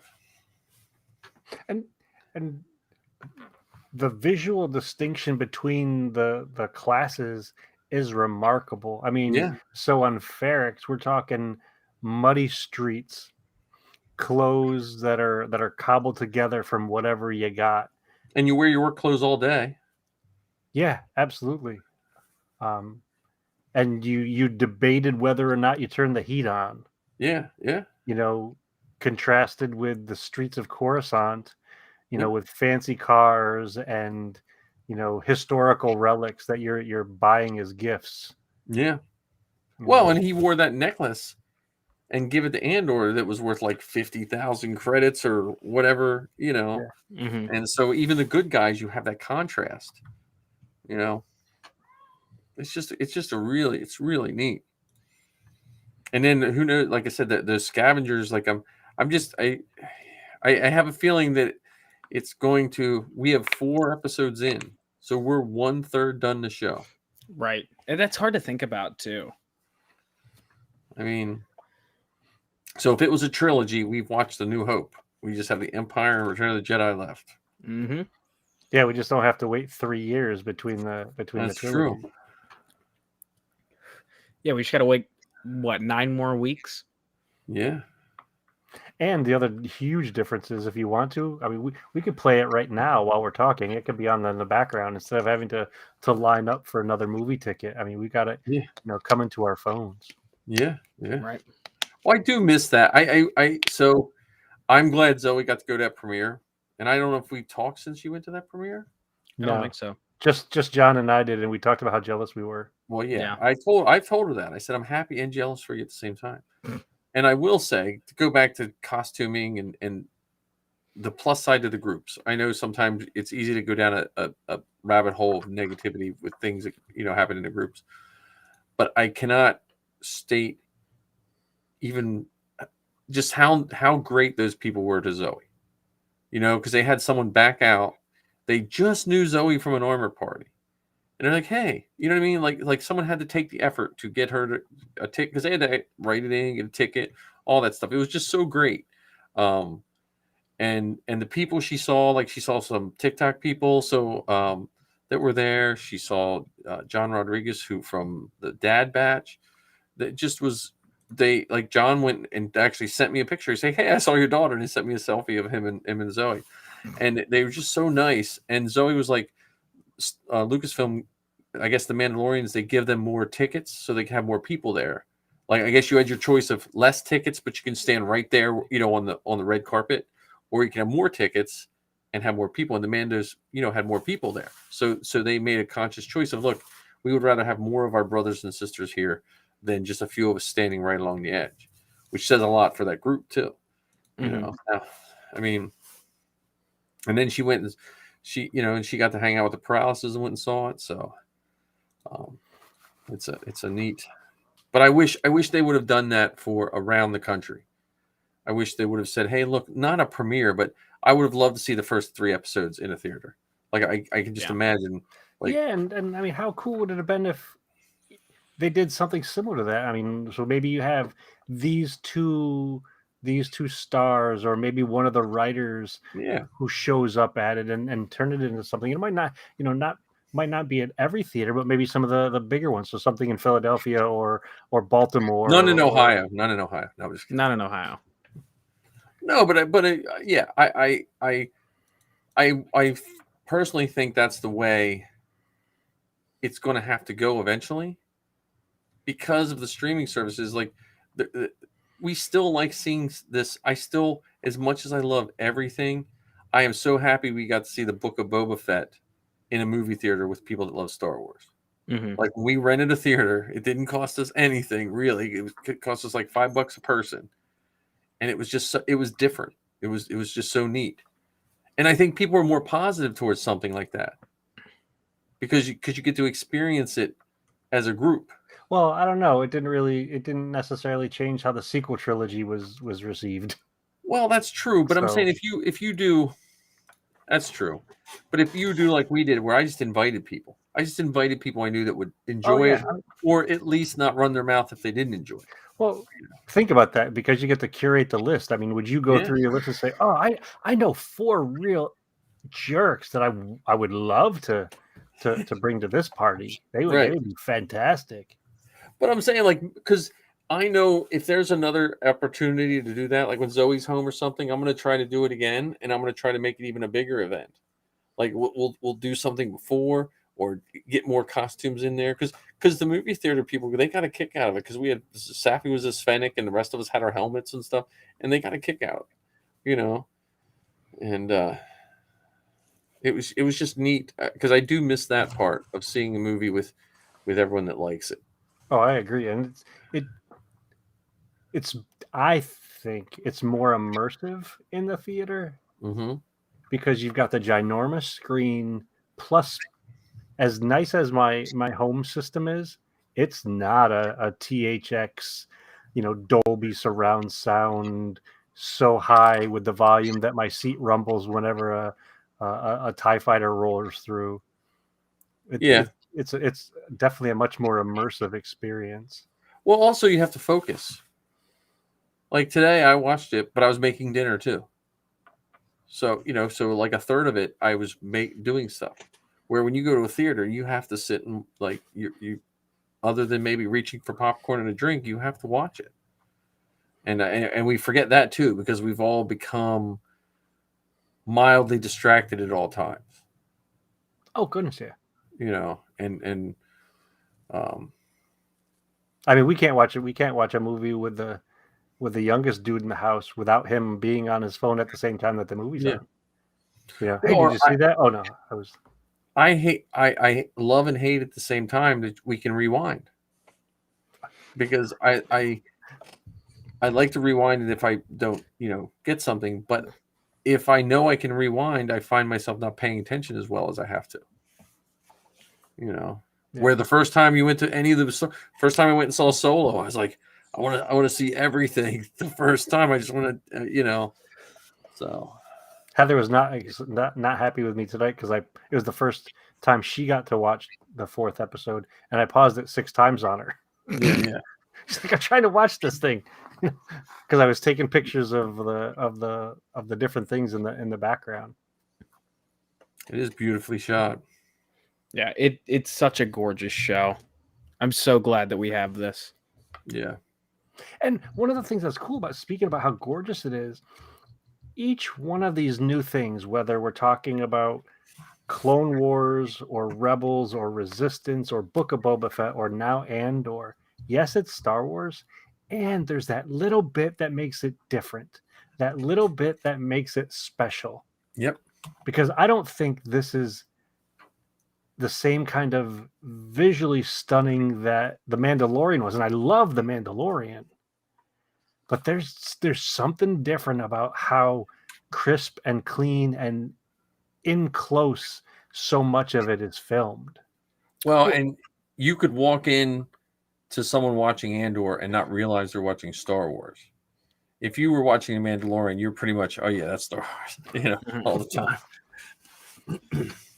But yeah, the beautiful, I mean, just that last planet where the rebels are at, just that scenery alone, where when they were going to the camp, they're walking, those hills and stuff. Yeah. Well, all of Was them. that Kalani? Is that what they call that place? I don't know. I don't have to learn all those names. Yeah, we got a lot. Or Aldani, that's what it was, because I kept thinking they're saying Alderaan. Yeah. Because I watch everything with subtitles, and I see ALD, and my brain just auto-corrects to Alderaan. I need like a giant space map, and then every week you get a new planet you can just stick on. Well, do you remember National Geographic, where they had the National Geographic for kids? They'd have that kind of stuff. Yeah, we have to unteach that because like you ever see the maps of the galaxy, and it makes you think like the Earth's orbit is a oval. I mean, an ellipse, and the Earth's orbit is almost a perfect circle. But because it looked better in a textbook, they make it look like an oval. So all I remember is my first year teaching. So I was an elementary major, and I was in the science department. And the science people, the high school science people, look down at us elementary people like we're just like babysitters and stuff. And I remember the head of the science for Cecil County Public Schools, he drew an oval, a square, and almost a perfect circle. And he said, look, I want you guys to stand in front of which one is the orbit of the Earth. And I was the only one standing in front of the circle. And all the science, because his point was to show we were talking about textbook bias and stuff like that. And I ruined his thing because his whole point for the next slide was everyone gets this wrong all the time. So I don't know why I thought of that, but yeah, I can't wait to see this. This I think this Andor is going to impact Star Wars books and comics. I think slightly more than we realize in the next couple of years, just because of the stuff they're building. Yeah, and how much they have to build. We're talking about a span of 5 years that they're willing to fill in some of those gaps. And see, this is when Rebels was announced, the cartoon Rebels, this is what I pictured Rebels doing. Mm-hmm. Like when they first announced Rebels, I thought it was going to be a broader story of the full built rebellion, and it wasn't. It was just a small group. So, though I also did get most of my initial Rebels information from Subway, so Like the the restaurant. restaurant, Subway? because they had Rebel drawstring bags. I never ate so many bad subs to get drawstring bags in my life than I did then. So this is not a commercial for Subway. It's not a commercial for Subway. I think I still ate. I can't remember if I ate meat or I ate their veggie subs. I Either was way, going to say, do they have vegetarian subs at Subway? Even their bread has cheese on it. why are you getting no cheese? It's not vegan cheese either. Get Italian bread. They're I haven't had a Subway sub in probably 5 years. I've had a veggie sub. In Maryland, they don't understand that I don't eat cheese. If you work in Maryland and you don't eat crabs or cheese, that doesn't compute. Don't go to Wisconsin either. Yeah, no, they'll be like, okay, well, Mike, we're just having crabs. Is that okay for you? And I'm like, no. Okay, well, we'll get you a salad, and I get a salad, and I don't know how. I think the one time they got me salad, I felt like they had someone individually put the shredded cheese all over. Like, there's no way I was picking the cheese out. Like, they must have had some kind of cheese infusion machine. I was like, well, I don't eat cheese. And the principal, he didn't have it looked like his head was going to explode. It was like he couldn't compute. He was like, what? Cheese is, so anyway, little tangent. But yeah, I'd eat Subway to get these little drawstring bags, which I probably still have somewhere, which will probably be sold on, it's funny, the merchandise you think that is so cool to get, and you're like, what the heck did I get? They came with little lightsabers, didn't they? I can't remember. I thought they did. I think I've got the same thing, but I didn't think they were drawstring. I thought they were just like Velcro, like satchels. Maybe they're just these little tiny bags, but they had really cool graphics on them and stuff like that. And I had all these plans. I was like, oh, I'm gonna take these apart and make like a flag set, and it's probably in a box somewhere. Well, they can make nice giveaways for our listeners. So you fans out there, give us an idea for a drawing, and we'll get you a Subway bag from Mike's collection. Well, I had someone offer me $2,000 for my sail barge. So, but I didn't sell it. So what? Huh? What? I know. Well, I honestly, it was mainly I didn't sell it because I just didn't have time to meet with him. Oh, I was asking 2,500. I was asking 2,500, right? I was asking 2,500, and he said, "I'll give you 2,000." And I was like, "Well, let me see." And then I just didn't get back to him. But they're going for like 3,900 right now. Yeah. So I was like, it's insane because those are what, $800, $900 when it came out. $350. Shut the hell up. That was the sail barge was $350. I'm pretty sure it was either $350 or $450. It wasn't more than $450 because I would not have spent $450 would have been I think it was $350. You can look it up, like it or John. Probably, but it was not. It was less than $400 unless you it counted in shipping. But even then, I don't think it might have been like $400 for shipping. But see, I go back and forth on that sail barge because the anniversary of Return of the Jedi is probably going to be the best time to sell it. True. Yeah, but every year there's an anniversary of Return of the Jedi, right? That's true. The big anniversary of the Return of the Jedi. The one coming up in what? Next year? Next 2023.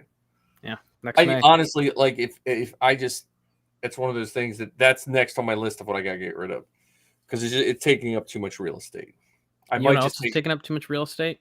That TK armor. Huh? That TK armor. Another TK. The Anovos TK that he says. Well, the clone armor has been painted. Okay. So why did you talk about this during costume time? You're in the wrong section. I know that was. You're getting your segments all mixed up. Let's go to our bucket list. What's coming up on the best car bucket? I don't know. I'm more interested to hear what you did with the with costume time. Okay, well here's my costume. Back to costume corner. Costume corner. We're back. I painted. It's all painted. I got to tape it off. Probably I was supposed to go to a wedding Saturday. It was canceled due to the hurricane coming up. So I'll probably tape it off Saturday, and if it's not raining, I'll spray it sometime this weekend. So I just printed a pistol, and when I put it together, I'm gonna see if I like it. So if I like it, I'll print a second pistol, and then the pauldron, which is still sitting right here. Love that. I did get the EVA foam, Okay. so I have to cut the plates, and I'll plasti dip them and glue them down.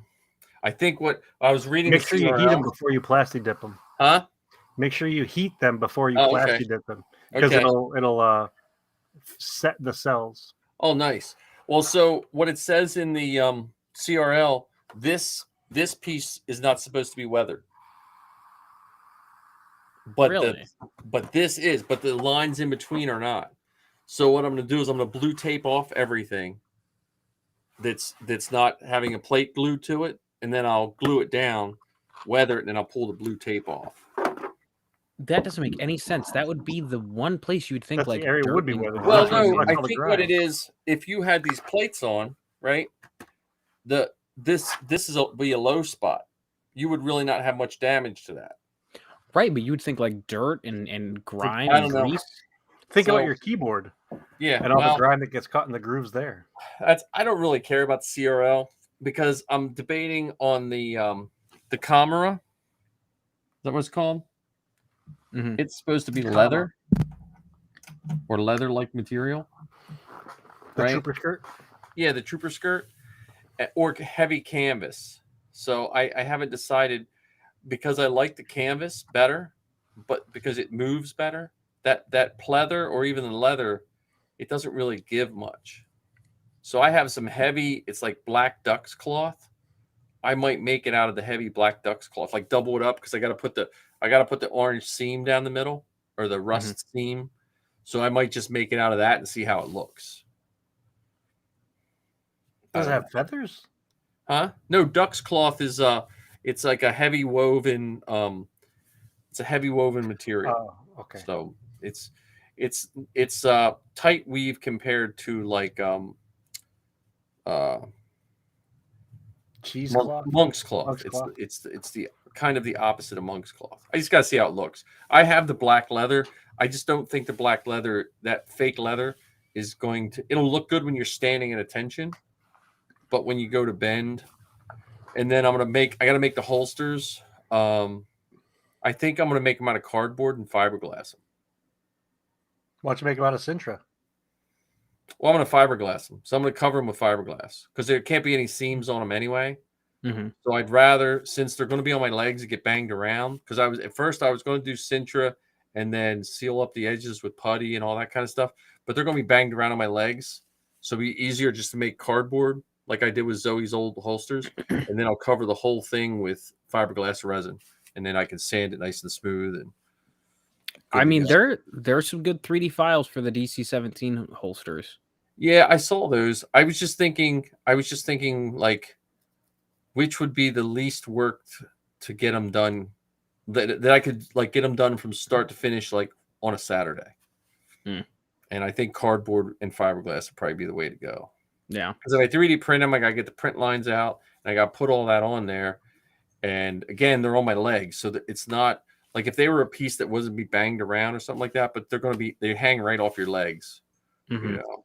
So, but that might be done sooner than I thought it was. Because when I was looking at I didn't repaint the stomach piece and a couple because I was looking at the weathering and it does match the one picture. So, the CRL's paint job is not 100% right though, but I'm just going to go by the animated picture because I don't know if I'm going to use it to join or anything. Just going to wear it. I'll wear it long enough and then just show up and be like, yeah, I'm in. What are you talking about? What? Just don't take your helmet off. They don't need to know who you are. Yeah. Who? Right. I'm John. I'm John Scalise from Ohio. Yeah. I think there's like 4 Keeleys in the Legion. Yeah, I'm CT 1279 Yeah. But that's my build time. Hmm. I'm going to try the filler and acetone. Have you tried that yet? I just learned about that this week. Yep. Yes, you take the putty, and I'm going to try that because I see some of the people's stuff they make with that is because I'm just getting tired of print lines. Yeah. See, I grabbed the wrong can, and I accidentally grabbed mineral spirits. Well, you can at least So- clean all your stuff up. Yeah, so I ended up wiping away all of my filler primer. You know, I was Pretty bad. it's We trial call- and error. we call that doing a Big Lebowski because it might. Wait, this is a dumb story, but I would always go get videos to rent when we first got married, and I would always be in a hurry. And so one time I grabbed Big Lebowski, and then I went back the next time to grab one, and I was looking at one, and I grabbed the Big Lebowski, which was right next to it, and I think I did it twice. So Missy always calls it "you Big Lebowski'd it" because I grabbed the wrong thing. So if I grab the wrong thing off a shelf, it's called Yeah, Big Lebowski. Being a fan of that movie, it's not really a mistake. I yeah, think it's an well, opportunity. I don't know. Well, My while we're headphones. still I mean, in costume, Because that's a corner real great quick. connection to Star Wars. I mean, Flea was in both Yeah, right. the Big Lebowski and in the Obi-Wan Kenobi show. Yeah. That's a good point. Who would have thought he would still be alive that long? Well, I mean, Keith Richards is still alive. Yeah. All right. So bucket list. We don't know what's coming up on the best car bucket. Nope, nothing on the docket quite yet. I'm hoping to have something done within the next 2 weeks or so. Dad is chomping at the bit again to get back on, but that's Now, a matter of what's he think of Andor? he You really gotta enjoyed the first 3 episodes. Nice. Check Facebook real quick. Huh? Check your Facebook real quick. My Messenger. Facebook? Yeah, Check your- Messenger. Oh, I didn't want to say it out loud. I laughed when I read that. Hang on. But real I'm quick glad to before we see Art's venture, back with us too. yes, he is. Oh, yeah. Before we venture too far out of costume corner, I totally went out of left field and I did order a Halloween costume. Yeah. What'd you get? Director Krennic. Oh, nice. Yeah, I saw it on there was, like one of like the cosplay sky costumes where I'm like, you know what? I can turn this into a passable costume. Dude, the cosplay sky stuff.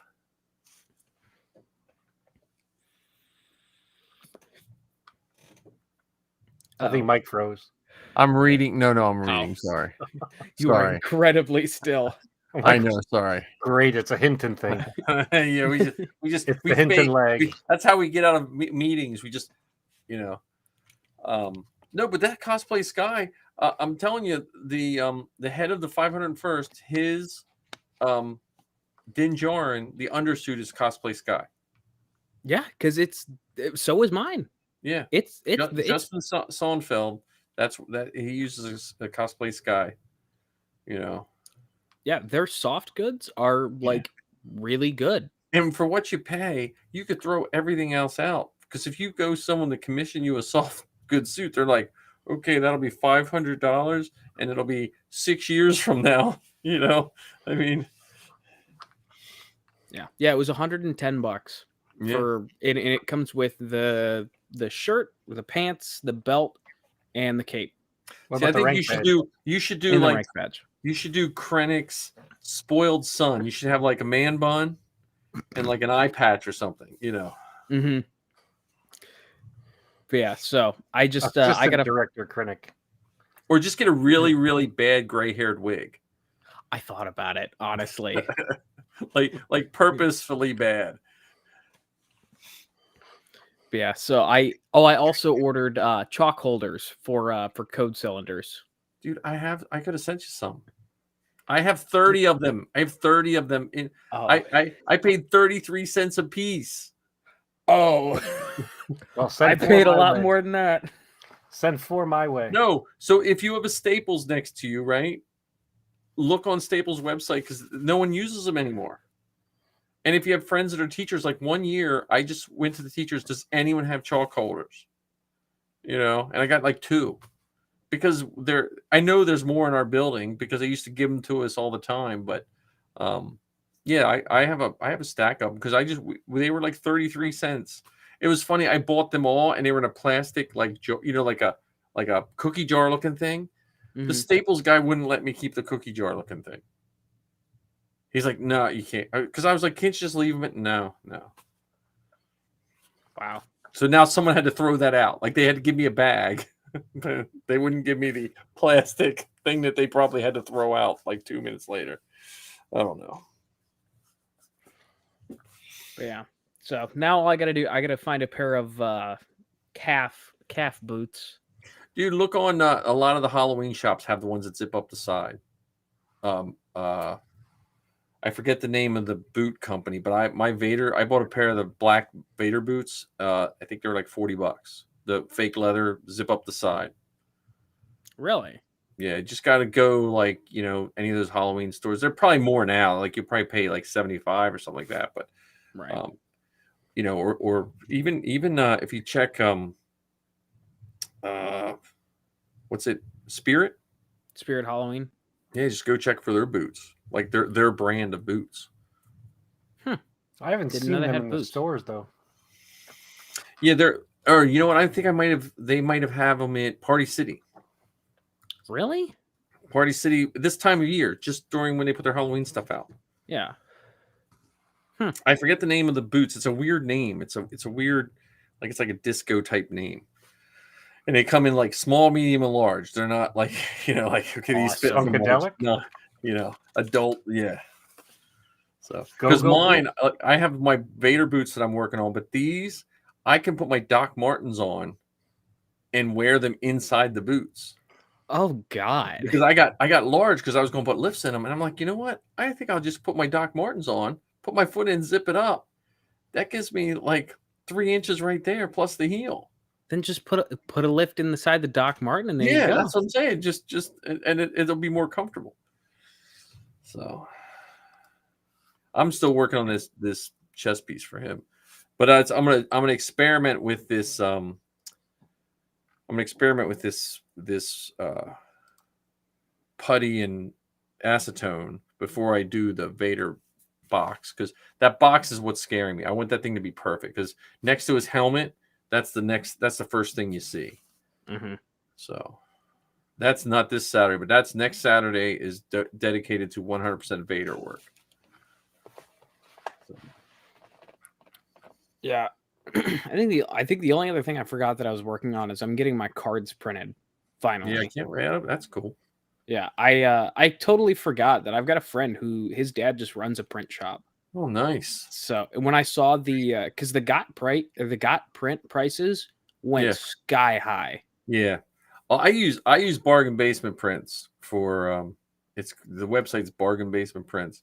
That's what I use for Zoe's cards, and they were ridiculously cheap. So I designed a belt holder for TKs to put their cards in.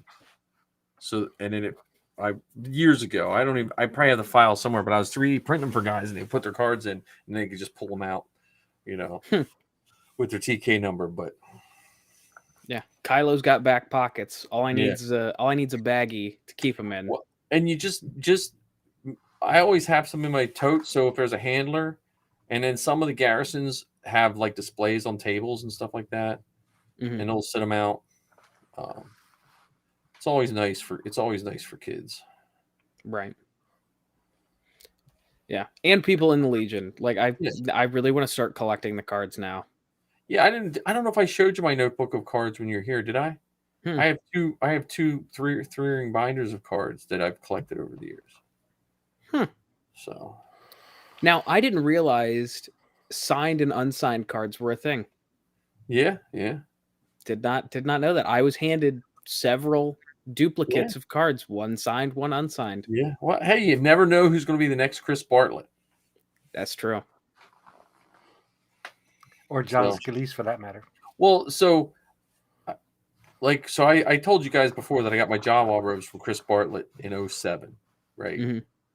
Well, have you been on TK 409? Mm-hmm. Not recently. So he has a story written there about how he got his job using his Sand Trooper. Have you ever read that one he put? He wrote an article about when he went to get a job. I think he was a video game developer or something in his younger days. He dropped his resume off in his full sand trooper suit. You know, he walked in the door, and when he was going back to the elevator, I guess a meeting was let out. You know, and it was just talking about a first impression and this and that. For years I had that article copied in my desk at work, and that was like an assignment I would give students. Like when I taught computers at Elkton, if like the computers went down or we needed if sometimes they'll say to teachers, hey, we need a writing sample from your students or something like that. So I kept that in my desk. I made a class set of copies, and I would make them read the article, and I give them prompted questions to, about trying to, put your best foot forward and all this kind of stuff. I used to use that article for years. So, I'll be right back. yeah, because I was telling Chris that when I met him in Orlando the one time. So I was hanging out with all the skinny guys. Like, Vay. Good girl. Come on, puppy. Well, I got someone got in contact with me, and he's bigger than me, and he's building a C-3PO, and he's asking me questions, and I didn't say it, but I was just like, buddy, he's like, well, he's 3D printing one, and he has to make the files bigger, and more power to him. But if you make a giant C-3PO, it doesn't have the same, you know what I mean? Like, yeah, it has to, I don't know. I don't want to body shame someone, but if I made a C-3PO that would fit me, it would be so out of proportion to what C-3PO is supposed to look like. yeah. I mean, it's got to look right. Yeah, I'm all about proportions and stuff like that. But what do I know? Well, you're also all about silhouettes. Yeah. Well, that's what I mean. You get that cool silhouette. Like I still love that picture of you holding your blaster, and it's Marty taught me that where you have to hold things that don't feel natural to get a good picture. Yeah, I love that. I love that picture. Yeah, it's literally my background. Right. But I'm saying like that's one of those ones where like when you're doing it, because Marty's had me hold my blaster certain ways, and I'm like, this doesn't even feel normal. Yeah, like when he had me do that, like my whole wrist was turned, like it felt like 90 degrees, but the picture comes out and it looks fantastic. Yeah. The joys of hanging out with a photographer. Right. Yeah. Funny story about that picture, actually, because it's also my wallpaper on my phone. Nice. I was at GameStop working on Sunday, and I was talking to this guy who's trading his phone in, and we had both just gotten the same phone, and we were just chatting, and I was like showing him all the things on my phone, blah blah blah, and he's like, hey, that's a really cool Mandalorian wallpaper. Where'd you find that? I'm like, oh, well, funny story. That's actually me. He's like, well, what do you mean that's you? And I like went through and showed him all the pictures that Marty took and like the ones with my helmet off. He's like, oh my God, you can just do that as an adult? And I'm like, hold on, buddy. How much time you got? Uh-oh. Let me tell you about my Lord and Savior, the 501st. Right. Well, I think that's that. It is a slightly. I'm happy with how society has gone in the sense that it's more available to people, but it is sad in our society that we're made to choose between things we love and being an adult to a certain point. I mean, I know you can't do it, but the joy that the costumes bring and the stuff that we can get to do and the experiences we get through that is remarkable. Mm-hmm. And the Mando stuff, I guess with all the shows coming out, it's getting hard to compare them because it's all becoming a flavor of a salad or a flavor of a stew. I can't say that, hey, I really like Mandalorian's my number one and this is my number two, because they all just keep like flowing together. Like when I first saw The Mandalorian, I was like, they're never going to make a TV show that's going to be as captivating as this. And then you see this one, and then you see this one, Yeah. And then when I was watching Book of Boba Fett, I was like, really, I love this. And then they brought Mando back for those 2 episodes. I was like, oh man, I forgot how much I loved him too. you know. Right. Or you see Ahsoka fighting Maul, and you're like, man, you're not gonna get anything as good as this. I don't know. And then we do every time. Every time. And it's slightly different. It's not the same exact thing. Yep. And one of the things I find interesting specifically about Andor compared to the other ones, so when Obi-Wan came out, lots of people were talking about how exciting it was to have Deborah Chow, a single director, responsible for the whole series. Yep. With this show, I don't hear folks talking about the director nearly as much as they're talking about Tony Gilroy and Dan Gilroy's writing. Right. Like, they're not mentioning the fact that so far we've seen 2 directors of this show, but that's not what's getting the attention. That's not what's getting the comments. It's about Tony Gilroy's writing. His panel was nice at Celebration. I don't know if they recorded it, but it was his, because I knew nothing about him. Like I know Filoni and Lucas and a few of the others and stuff, but besides that, I mean, and most of that I probably wouldn't care as much if my kids weren't into it. Like Zoe knew who Dave Filoni was when we went to see the Clone Wars movie at 7 years old or however old she was. I was like, what? Who are you talking about? The guy on the TV guide, because we had the TV guide video. Though now I feel like a fool watching Rebels and realize he was wearing a Fulcrum t-shirt when he was doing the press for the Clone Wars. Why were we all such idiots? Like he told us 10 years before Rebels was even thought of who Fulcrum was going to be just by wearing that t-shirt. Yep. And now look at us. I've got it tattooed on my body forever. Yeah. That's who I got to remind Zoe tonight. I wanted her to ask Anne to see if she wanted to play D&D with her too. Her Star Wars D&D game. See how that works out. But yeah, I hope that goes good for her. That'll be fun. Back to our last segment of the night, because it is getting late, and we always say we're going to do this shorter, and it's getting better. Because I am going to, one of these days, I'm going to surprise both of you, and I'll have us all on Anchor. Right here. There we go. Well, with Anchor, I don't think you can record video. I think you just can only record. No, but I'll pull all the videos down. I'll rip all the audio in GarageBand, and then I'll just throw all the episodes. Oh, gotcha. So it doesn't. It's not nearly as hard. That's if I have any skill that from doing all that stuff of Zoe, that stuff doesn't seem like work to me. That's just like boom, boom, done. I'm gonna have to have you give me a tutorial on that, because one of the things I want to do for the rambling Star Wars fan is on one day drop the audio into the podcast, and then a few days later drop the video into YouTube. But I don't know how to take the audio from the video and just have that. Yeah, that's no problem. Do you have any Macs at home? I'm on a Mac right now. Yeah, so yeah, it's easy because I think you can just import it into GarageBand. It'll put a video track. You just delete the video track.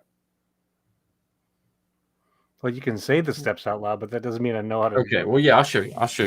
I'll gladly show you. I'll make tutorial video. I love my Mac for making tutorial videos because I have the expensive version of QuickTime, so I can just do a whole screen recording and everything. So, I mean, to adjust your carburetor, all you need is this screwdriver, and then who's what's it, and don't forget the dingle hopper, left-handed hammer.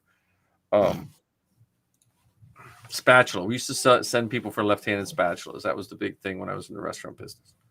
Go next door and get a left-handed spatula.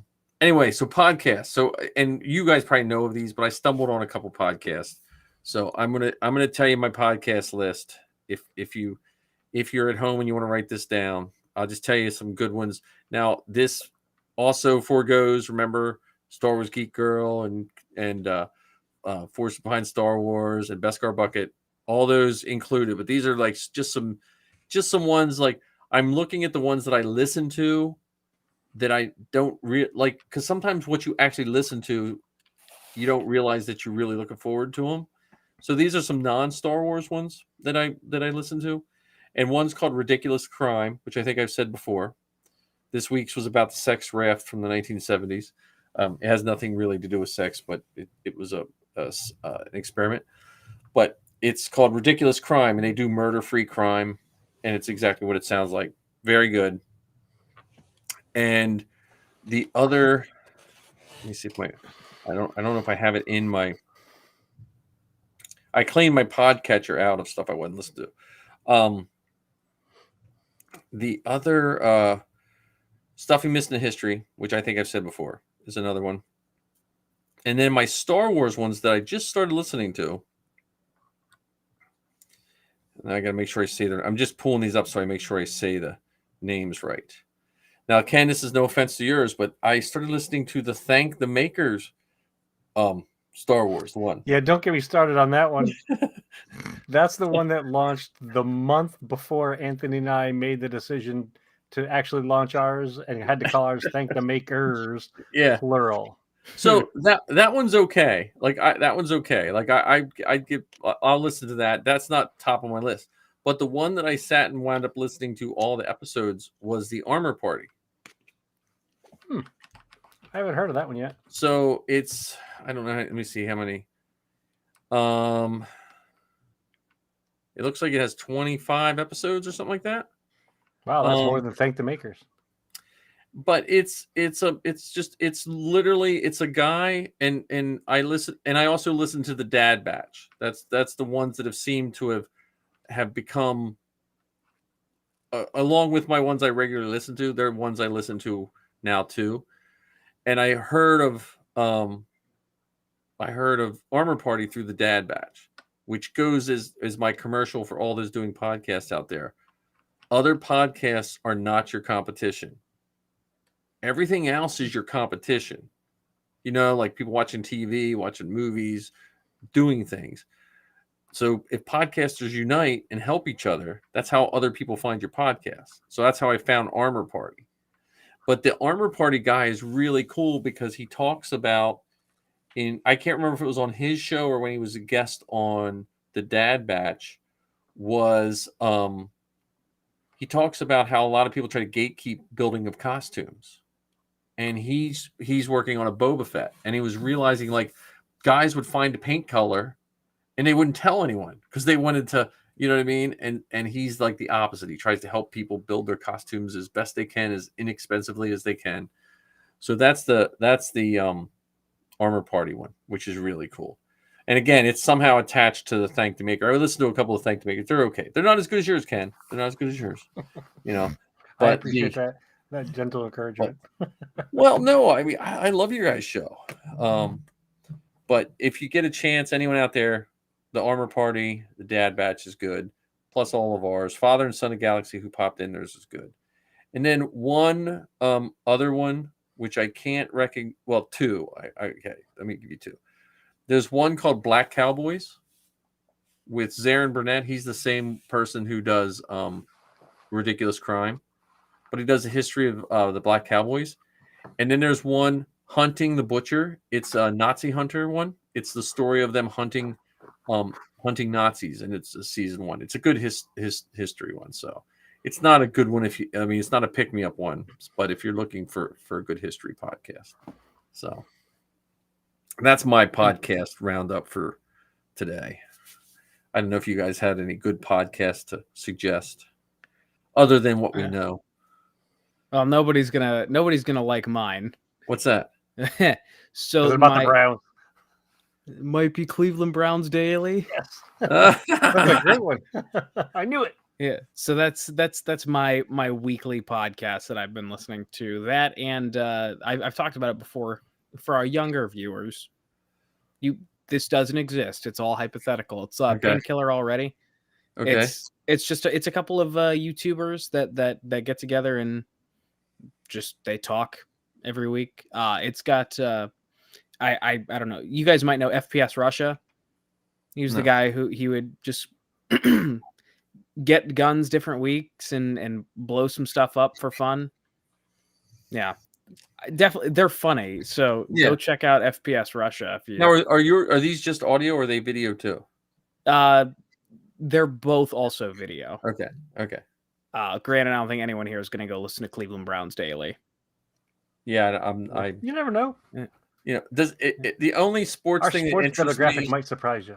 the sports person only gritty is the only thing that interests me in sports. Gritty. Mm-hmm. Yeah, The he would Flyers be like mascot. if the Philly Oh, fanatic okay. had sex with a Wookiee. Yes. I Zoe saw would you- hunt him down in Philly. He'd be walking around in Philly, and she would hunt him down and take pictures of him. Yeah, see, I thought you were talking about the new dance craze called the No. gritty. No. Totally different. Okay, just making sure.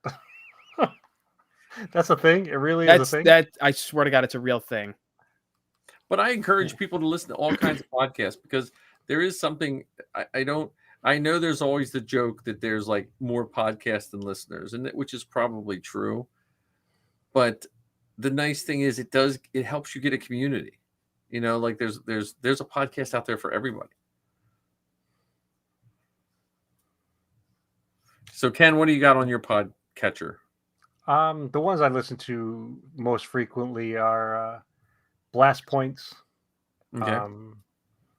Talking Bay 94, Okay. the Sky Talkers, and Full Yep. of Sith. Which Full of Sith is one of the hosts from Full of Sith is the same one that does Criminalia, I think. Who? Holly Fry? Holly Fry.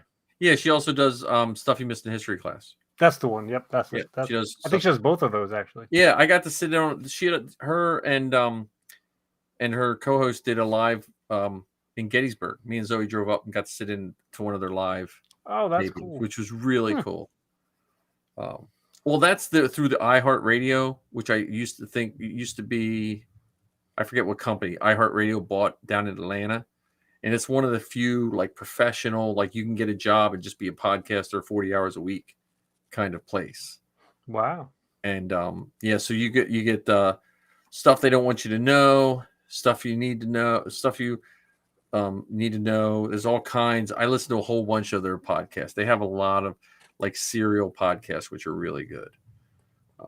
And they buy podcast stories. Like if you have a good podcast. So you're telling me that they could buy the forces behind Star Wars? Is what you're saying? Probably with what you guys do, you probably could get on. You can get on their feed, but I'm saying like I don't know what it takes to like what they have, but a lot of celebrities are on there. It's like a mix. Oh, gotcha. Stuff Well, you I would guess that you probably have to have more than tens of listeners. yes, but like stuff is it stuff you Because right now I think that's what we're at. We have Yeah. I just checked today.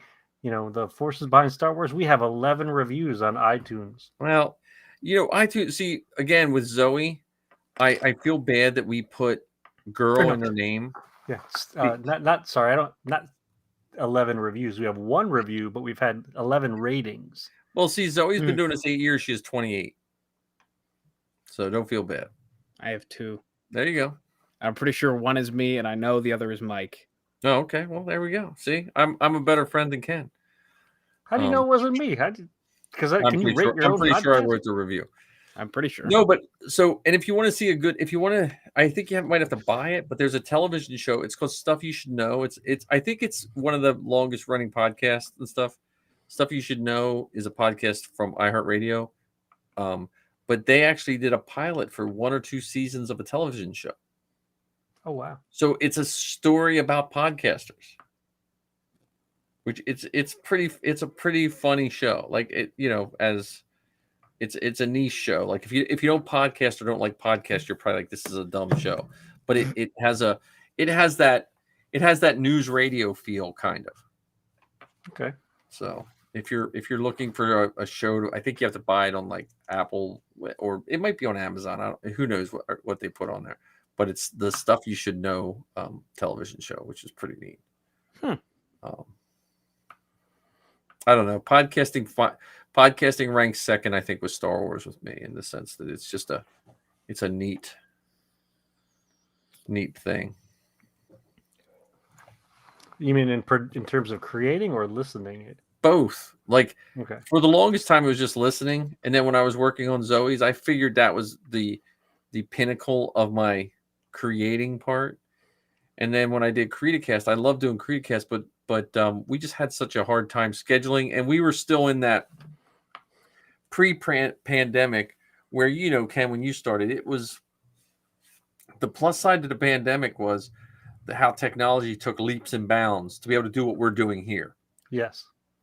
Like this was not possible without us spending ridiculous amounts of money and having I have ridiculous amounts of equipment, and literally I should just plug a Yeti into my computer. Like I don't need any of the other stuff. I just think it looks cool. But you know, I have don't like be mad about the Yetis. Yeti. I'm talking right now from a Yeti blue ball. Yeah, I have the Yeti, the goofy looking ones, which are, you know, but I don't need any of this stuff. And you know, I just think it just got tough. Like I said before, Zoe, we had one computer for what's the Skype, open air, so nothing, no plugged into it. Lizzie would be talking on that. I'd have another iMac, hit record, and we'd be recording open air. That's the only way we could get it to work. You know. And then Mike Pilot from Full of Sith, who lives 25 minutes from me, I got to talking to him one time, and he's like, look, buy this and this, and he walked me through. So I bought a little tiny mixing board, and then we did that for a while. Do you think he would come on with us to talk about what it was like to start Full of Sith? Maybe he's kind of stepped away, and I don't know. Like I think he still does the production of it. Yeah, he does occasional episodes. So I don't know. I always wonder why people step away. You know what I mean? Like, did they just step away because, like, look, I've done what I wanted to do, and I'm done, or they just were busy. I just wonder why they step away, and I always hate to ask. I have such a love for those guys because I think they were the first people to ask Zoe to do a guest spot. We were at Free Comic Book Day, and I got this weird phone call. I'm like, I don't even know this number, and it was Mike Pilot said, hey, can Zoe, you know, do a guest spot? So Brian Young, I ran into him at both Chicago and LA. He didn't know us from a hole in the ground, but you know, Whenever I go to Celebration, I bump into the guys from Star Wars in Character. Oh yeah. I bump into those guys. Like Chris. I've bumped into Chris a couple times now. I ran into Geek Dudes. Have you ever run into them? No. I ran into them at the podcasting meetup. The podcasting meetup in Chicago was way nicer than the podcasting meetup in Anaheim. Because the podcasting meetup in Anaheim was the same place and time as the 501st meetup in the bar at the one. So it was so crowded that everyone was just yelling at each other, you know, to talk. It's like a Browns game. Yeah, there you go. Really loud and hard to pay attention. Yeah. Well, not hard to pay attention, but it's loud. Well, I mean, pay attention to each other. You could pay attention to the game, but the conversation is probably challenging. So, John, what's your next troop, you think? Sometime this month, I can tell you that much. Nice. Well, next month, I should say. Yeah. I keep thinking it's October. Yeah, I'm not sure. It's so this time of year is just hard for me to plan anything. Yeah. Like Steel City is hard enough for me to navigate around.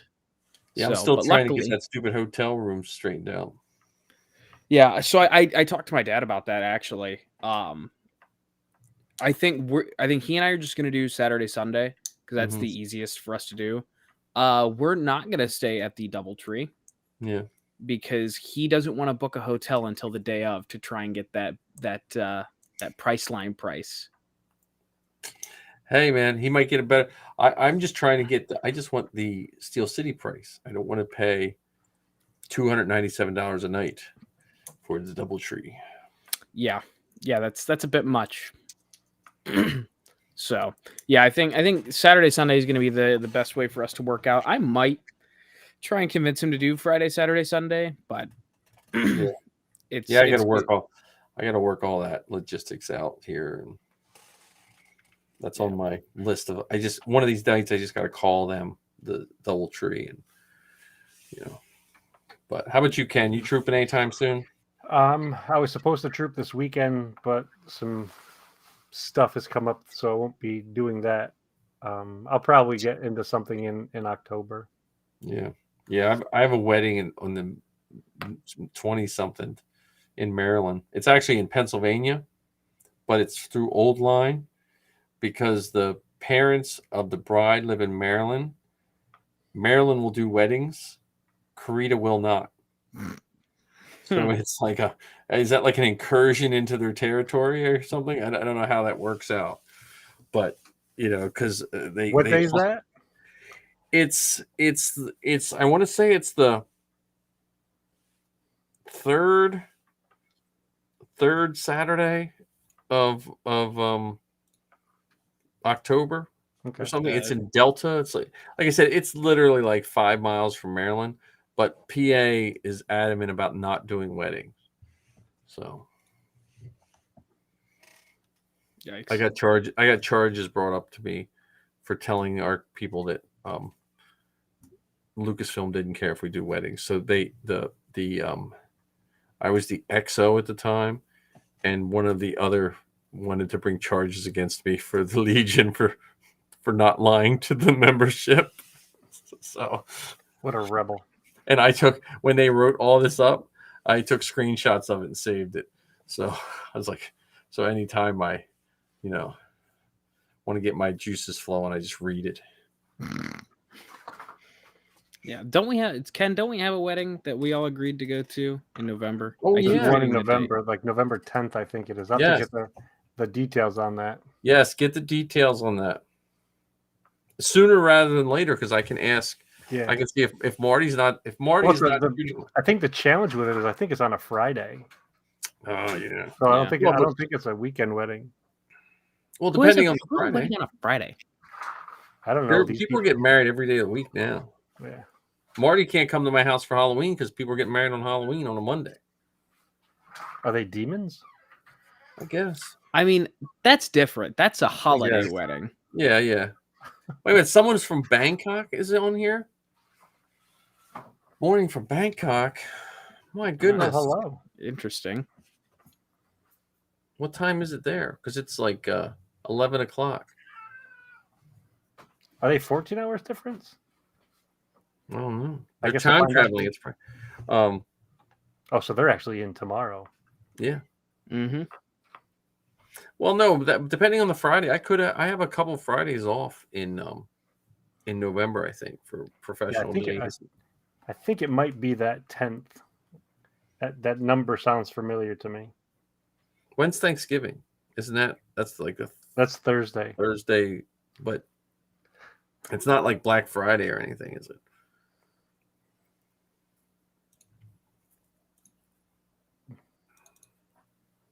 It's it's November 11th, not the 10th. November 11th. Oh, that makes a little more sense. They're getting married on 11/11. It's supposed to be good luck. 11/11/22. 11 plus 11 is 22. Yeah. That's the day that Black Panther comes out. Oh, good. Forever. I know the guy who painted all the Namor stuff. Really? The guy who I met at Celebration that I've become friends with, and he walked me. He did all the paint work on a lot of those props. Is he the same guy that did the paint work for Ahsoka? Yeah. He's like, yeah, I did. He's like, I did. What's his name's weapon? Namor's weapon. And he was telling me all this. He was saying all these terms. I'm like, I really don't know what those mean, but I don't want to be like a nerd. So cool. I don't want to sound less paint cool. Like, but yeah, he was telling me about that. So well, that's cool. Well, there are certain phrases you can just throw out there and you sound like, so how did you distress it? Yeah. I was just talking. I was trying to think of the guy who does the happy trees. I was trying to think of what he said. Bob Ross. Yeah. Bob Ross terms. No. Now, did you guys join that World War II group that I sent you? Mm-hmm. Yes. Okay, good. The guy, Michael Bender, who started that group, he is the guy who posed for the Anovos TK kit. That's cool. Really? And he proposed to his wife at Skywalker Ranch because his wife works for Sony Entertainment, and he does work for Lucasfilm once in a while. But he was one of the troopers that were in Mandalorian, and one of the troopers that were in Kenobi. Speaking of that, what if we did a bike gang for costumes? Like a swoop bike?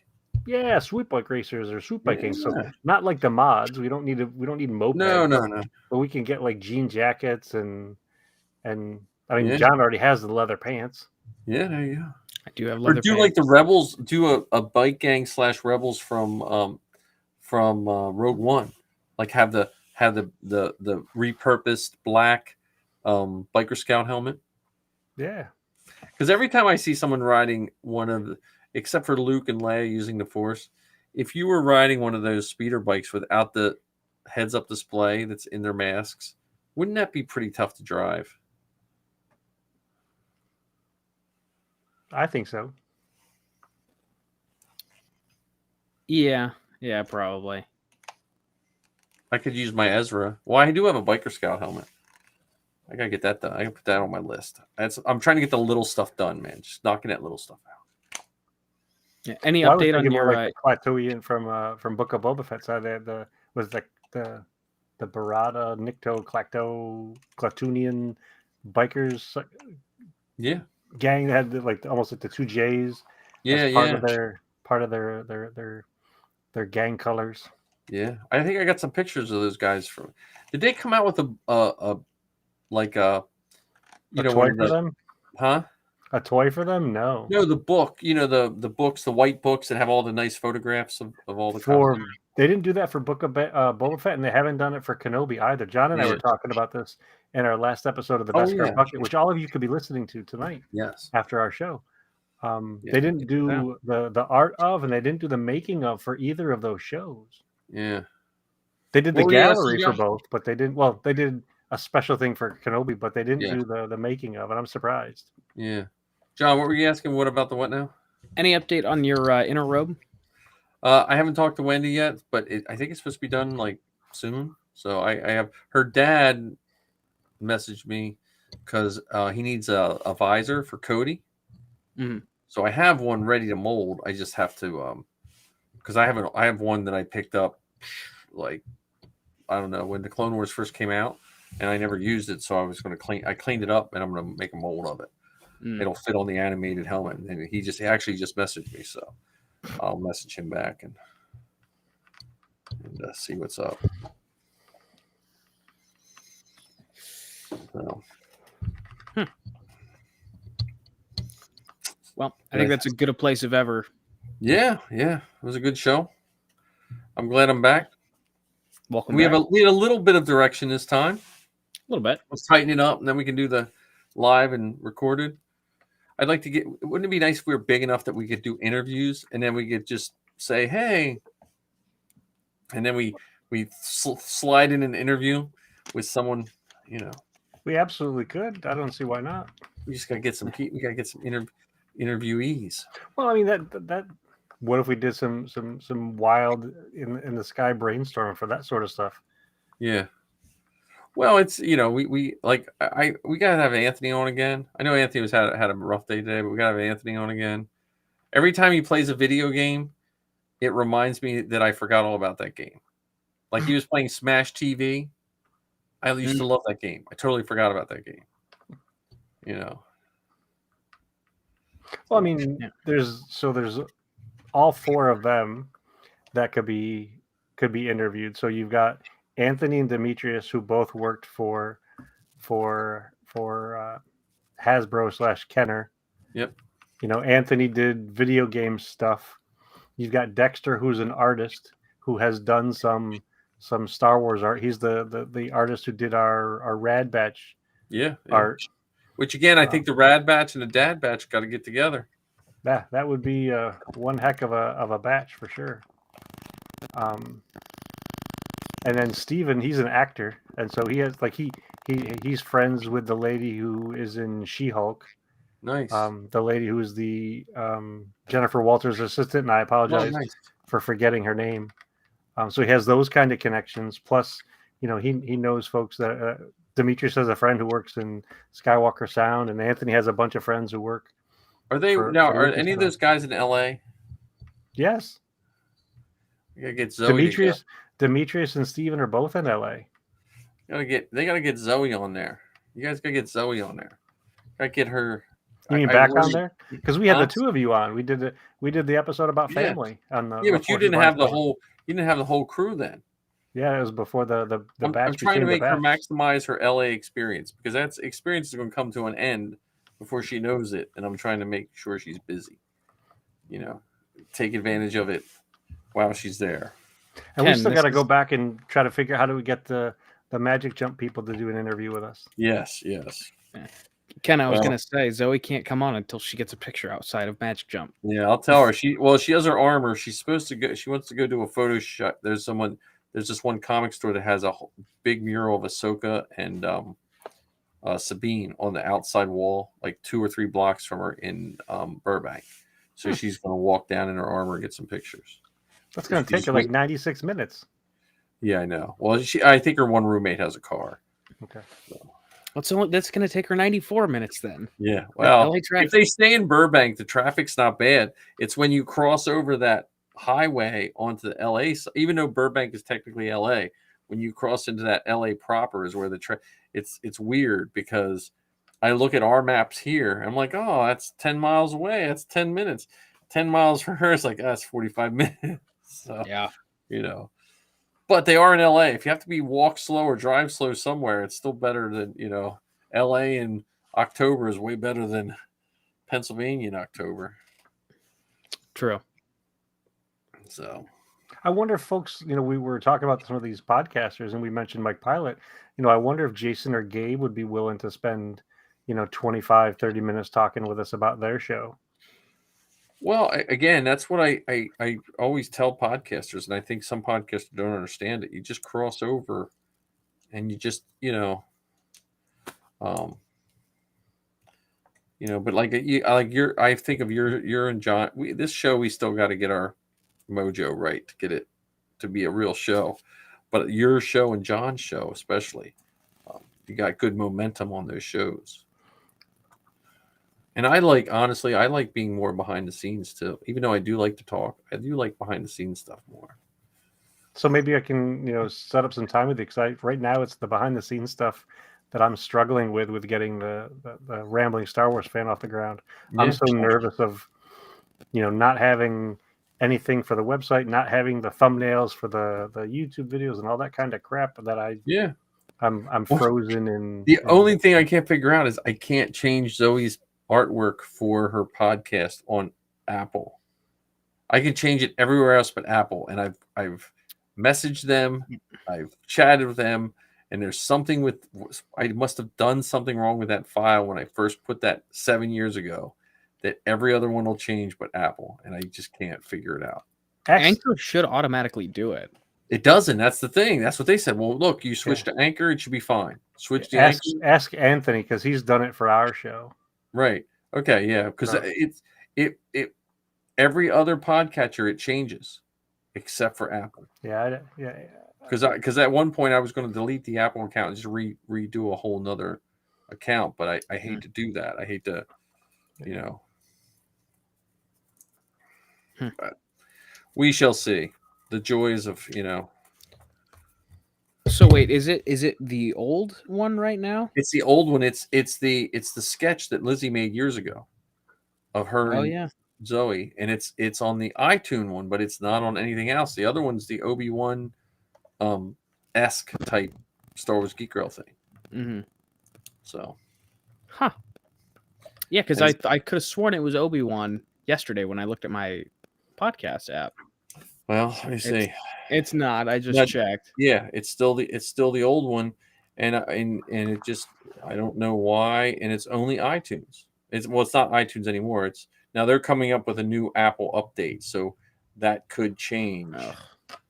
They're coming up with a new podcatcher because it used to be years ago, the podcasts were in iTunes. Mm-hmm. And then it kind of changed to this whatever it is now. So Yeah. There's no iTunes anymore, technically, and Was it Apple Music or something? Apple Podcast? Music, and then podcasts, and Gotcha. I don't know. But I will say I can't speak highly enough of Anchor. I mean, unless they're like, like beating up grandma in the background, it seems much better than SoundCloud. Well, And SoundCloud was $168 a year. I mean, is it possible that grandma had it coming? I mean, No, it's true. It's true. Cassian had to, I mean, grandma can get lippy. I'm yeah. just saying. Yes, she can. So And please, world, don't think that I'm encouraging grandma grandma abuse. side. That was just poor humor on my part. I apologize. Well, it's late. It's It sounded better in my head, and it shouldn't have come out of my mouth. Yeah, well. Yeah, you goofed But, on yeah. that one. But cool. Well, I think this is a show, gents. Thanks for another great episode. Thank you for whoever's still on. I think it's just Fresh News is on. Yeah, we haven't heard much from Ark other than he said he was back. He was back, Yeah. and then he's, And he was gone. And All right, Kevin guys. just loved your mud butt name. That was it. That is.